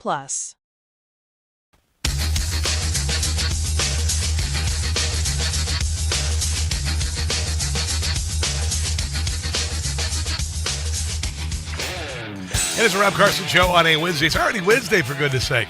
Unbelievable. And even stranger, it's already June 17th. We are approaching summer, ladies and gentlemen. Joining us on the Newsmax hotline, Philip Patrick, who just happens to know a lot about precious metals, and he also works with Birch Gold as well. Philip, how you doing today, my friend? I'm doing very well, Rob. How are you? I'm good. Hey, I want to ask you this, because you are an expat, you are an American citizen, and what do you think about this World Cup in America and all of the people who are coming here and discovering how glorious this country is? I think it's absolutely incredible, and as a soccer fan, to have it, this is the first time I've ever been in a city I live in that's hosting the World Cup, and I think we're doing an incredible job. Now, what city do you live in, by the way? Where do you live, bro? Where do you live? I'm in Los Angeles. Oh my gosh, dude! I was out the other night. I went out to downtown, Old Town Alexandria. A lot of people in Washington D.C. for the World Cup, and I ended up dancing in the streets with people from Brazil and all over. And there was so much joy, dude. And you could see it. Did you see the other day the U.S. game in L.A. and the national anthem and the patriotism? It's back, isn't it, brother? It was absolutely incredible to see. It's an amazing atmosphere, and what a result for the United States. Yeah, and the U.S. is playing Australia today. Woo! We got that one, by the way. We should be able to handle the Australians. We shall I'm see. excited for that. We shall see, bro. There's so much happening right now. You got this memorandum of understanding with Iran, the possibility of a millennial peace. I mean, all of these countries coming together to make sure that this happens. It's crazy what it's doing to crude prices. What's it going to do to gold prices, do you suppose? Look, I think the world has been waiting to see what happens, and there was big movements to cash, which strengthened the dollar and pushed the price of gold down. Now that it appears we have a resolution on the horizon or here, I think it frees the markets up to start moving, and I think ultimately gold prices go up. People have to remember gold was skyrocketing before anything happened in Iran, and that was on the back of structural issues, debt, deficit. Those haven't gone away, and I think now there's some clarity. We'll start to see gold moving again, and it's happening already, to be clear. Well, it's obviously finite and not as plentiful as, say, for instance, crude oil. You just don't load up ships with gold. You've got the existing, the existing supply and that which is, brought up. And it's really hard to keep up with demand, honestly, when it comes to gold. And we had a sell-off back in January. It's given people a little bit of breathing room, brought the price down to $4,500, which, by the way, if you would have said 10 years ago, $4,500, you would have went, what the heck are you talking about? But it's down from earlier this year.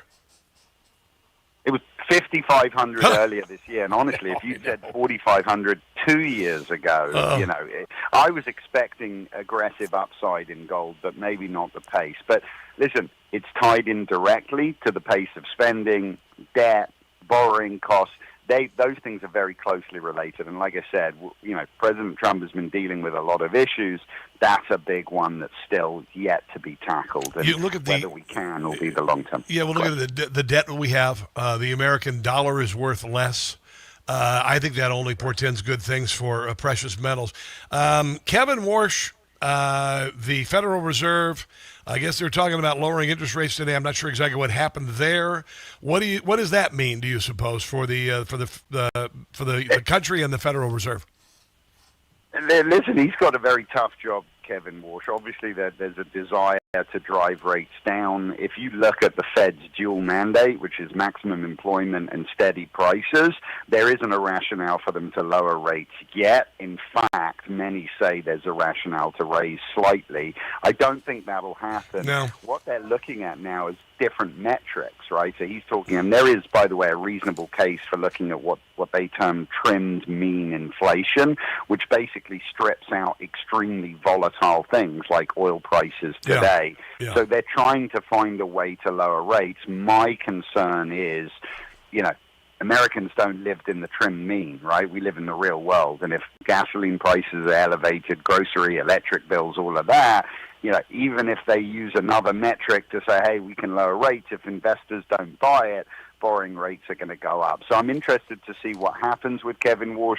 I don't envy his position today. It's a tough position to be in, but we'll have to wait and see what happens. I'm just seeing Federal Reserve leaves interest rates unchanged, signal support for a rate hike this year. We don't need a rate hike. What are you talking about? We don't need a bloody rate hike. I got to tell you, I got friends who have mortgages at 2.9. And when you look at the real estate prices around Washington, D.C., paying 5% is ridiculous. Listen, I agree with you, but mortgage rates are dictated by borrowing rates, and borrowing rates are dictated by supply and demand. The Fed have lowered rates 5 times in 2 years. Mortgage rates and borrowing rates are going up regardless, and that was kind of the point that I was trying to make. Investors need to look at the decisions the Fed make, and they need to believe in them. If they don't, regardless of what the Fed do, borrowing rates will go up. So that's why I say I don't envy Kevin Warsh. He's got a tough job. He's got executive pressure to lower, but he has market pressure to do the right thing. I think that the economy is going to blow up. It's going to go skyrocketing. You've already got the return of manufacturing. You're building factories. Your factories are able to write off 100% of their capital investments this year. You've got amazing things happening with no tax on tips, no tax on Social Security. It's freeing up some money. I think people kind of hunkered down a little bit with regard to the Iran conflict and inflation going up a bit. I think that this is going to really cause people to relax, begin to spend again, and to invest again. What do you think? Look, I think you're right. I absolutely do. And I think President Trump and the team have done an incredible job. And you've mentioned a few of those things, boosting manufacturing. We've got tariff revenue coming in. But the one thing I'm always focused on is debt and deficit, right? Mm-hmm. That for me, and I sound like a broken record, but if we don't get that under control, none of this matters. Growth is the most realistic way to tackle the problem, but we are going to need really significant growth for it to outpace debt, and that's the big race, right? I know, 100%. Growth. So I worry about it. I worry about it because we're $40 trillion. I don't know how the hell we pay it off. I don't even know. I don't have the answers, but until somebody has the answers, gold's going to keep going up, and I think the dollar's going to keep sliding until somebody has the answer to that. Now, back to the World Cup, Philip Patrick. By the way, where are you originally from? I'm from England, Great Britain originally, but I'm an American citizen. I know you are, and I for the US. You are my brother. You are an American citizen as much as I am an American citizen. Very much, but you see all these Brits coming over here having barbecue for the first time. Or I saw this British. How bad is food in Great Britain when this woman goes into to Olive Garden and eats some pasta Alfredo and says it's the best thing she's eaten in her life? Honestly. The answer is it's absolutely terrible. Come on, nobody talks about British food. Well, no, because you know what the national food of Great Britain is? It's from India. It's curry.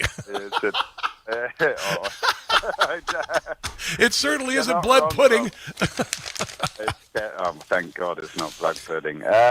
What's your favorite thing? But let me ask you, you've been a citizen for a long time. What was your favorite thing? And not only food, but think about America and what makes you proudest to be here. You know what? It's the people and it's the attitude. Yeah, growing up in Britain, it's a provincial attitude. Anybody that gets success is resented, and it kind of, I don't know. When I think of England, I think of grey. Yeah. In the US, it's completely different. People admire success. They have drive. It's really that. It's the people and it's the mindset here, and it's why the country's so successful. I'm very fortunate to be American. We're both present. We are both very fortunate to be American. Philip Patrick, precious metal specialist with Birch Gold. Thank you, brother, for your time today. I appreciate you. Thank you, Rob. Cheers. All right, let's take a break and come back. This is the Rob Carson Show.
WCVM.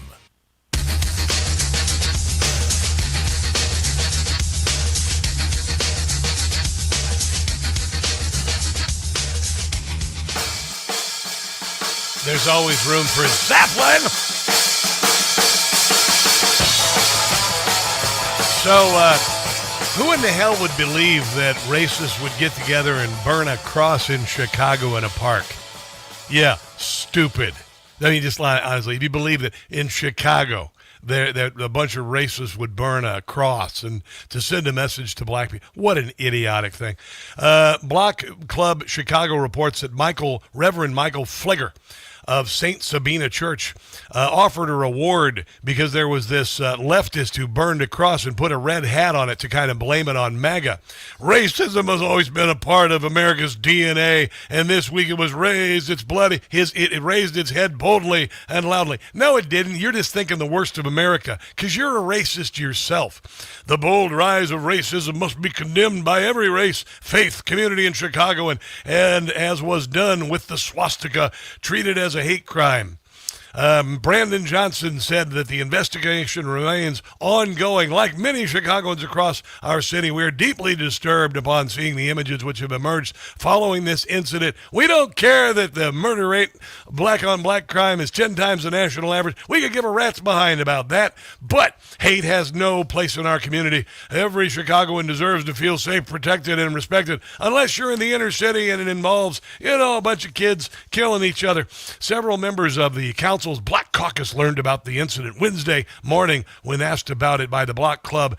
Alderman Greg Mitchell was initially speechless when the reporter showed him the burning cross. Here's the problem. It was put there by an Asian man.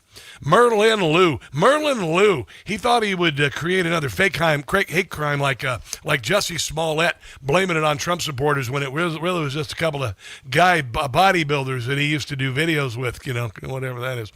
And they faked a hate crime. They went to Home Depot or, Ace Hardware and got a rope and I don't know what. Anyway, it was a fake hate crime. Here is this punk being interviewed. This Merlin Liu, and now he realizes he's in a lot of hot water. He's under investigation for a federal hate crime. He thought he could get MAGA supporters in trouble. Listen to this kid. NBC5 Investigates has now interviewed the man who admits burning the cross.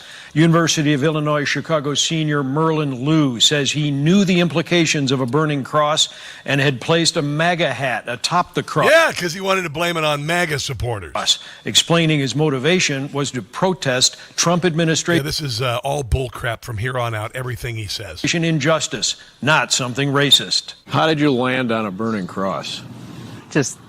It came up to my head one day. I wanted to find something that I could do by myself, like no organization. Well, there's a lot of things a 20-something-year-old man can do that don't involve burning a cross. And no friends, no. I did know about this historical relevance beforehand, but I didn't know the severity.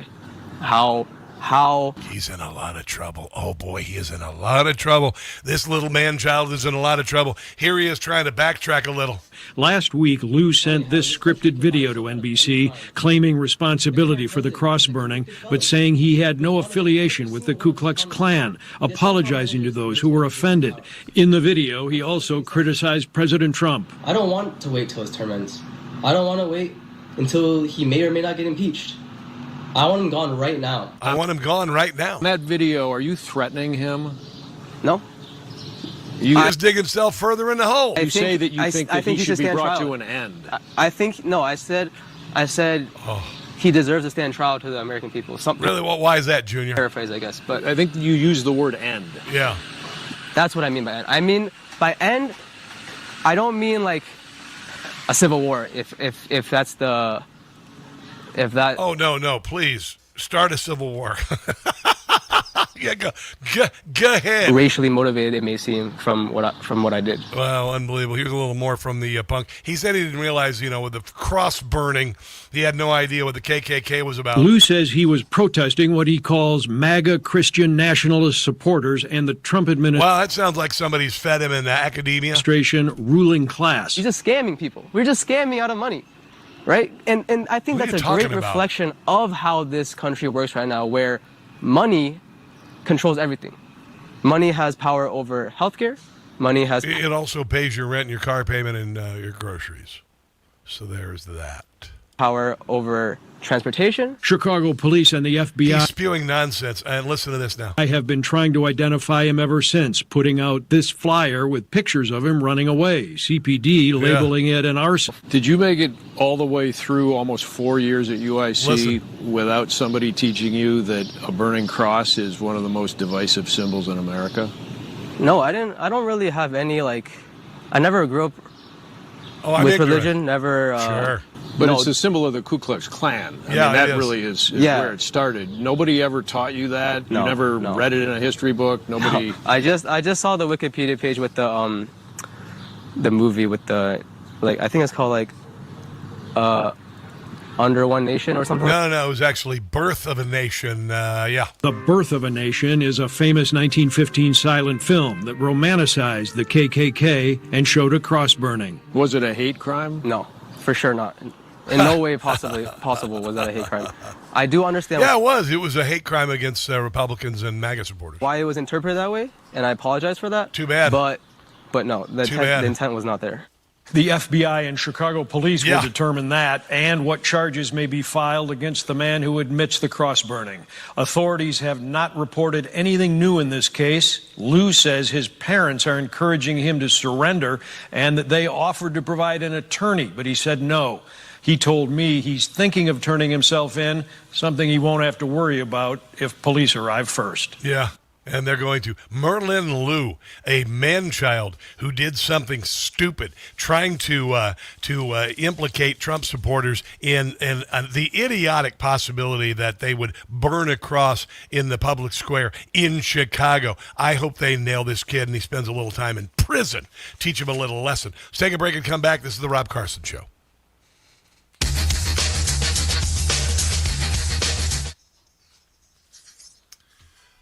That's what he was trying to do. He put a MAGA hat on it because he wanted MAGA blamed for it. And now he's in a lot of trouble. He's in a lot of trouble. Dr. David Nichols is watching on X. Hello.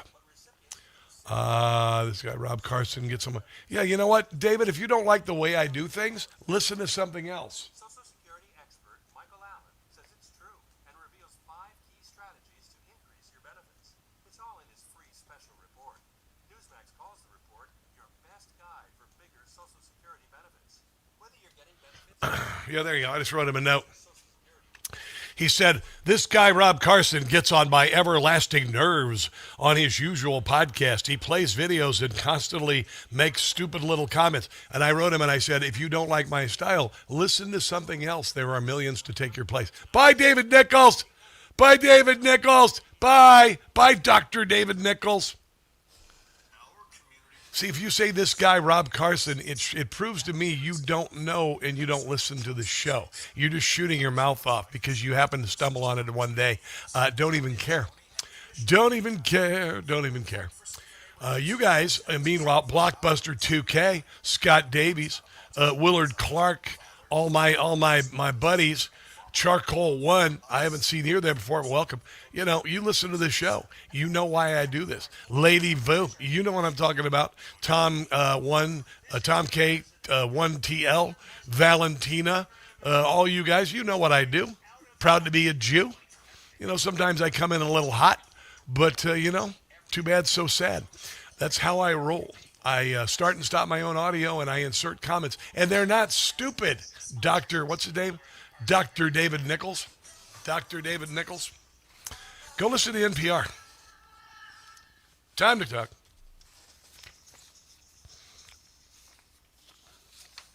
Do it, man. Oh, I'm going to do this. I want to play some cool audio from people who came here to see the FIFA and love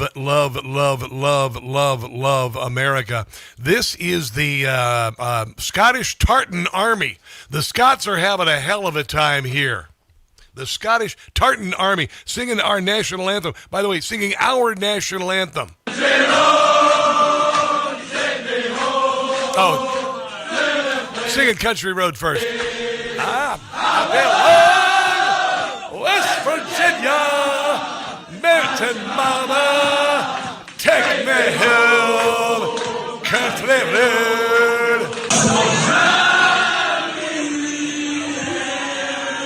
At the twilight's last gleaming and bright stars.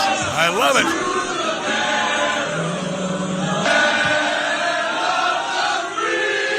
Tartan Army. I sound like Shrek. Here you go, listen to this. Here come the bagpipes. The bagpipes. Come on. Oh.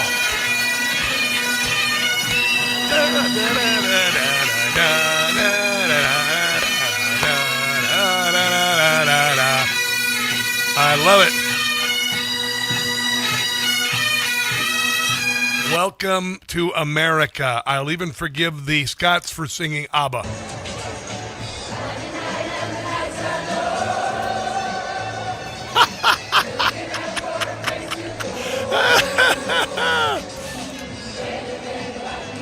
Love it. Here's a British couple. They love the South. Guys, what is going on in the South? Seriously, life over here is completely different to what we've experienced before. The people are so friendly. And the left hates America, and this is why we don't have to live in darkness anymore. And this is another serendipitous moment for America, that Donald Trump is the president, that the World Cup is here, and that people are coming here and discovering how amazing America is, going back to their countries, lamenting being back in their countries. It's happening. Overwhelm the left with joy and patriotism and faith. It's happening. God bless you, America's founded Donald Trump. Our troops for kicking butt in Iran. And until tomorrow, which just happens to be Thursday, don't catch the stupid. I sound like Shrek again. I'll see you tomorrow. This is the right choice. The Rob Carson Show is presented by Paramount Plus. The Agency. All episodes streaming June 21st on Paramount Plus. In the world of espionage, truth is a moving target, and every decision carries a dangerous consequence. This new mission explores what it means to live as a double agent, twice the lies, twice the risk. The lines between ally and enemy blur like never before, and survival depends on trusting no one. Starring Michael Fassbender, Jeffrey Wright, Jodie Turner-Smith, and Richard Gere. Don't miss The Agency. All episodes streaming June 21st on Paramount Plus. The Rob Carson Show is presented by Paramount Plus. Information. Truth. Is freedom. Is Newsmax. It's real news for real people.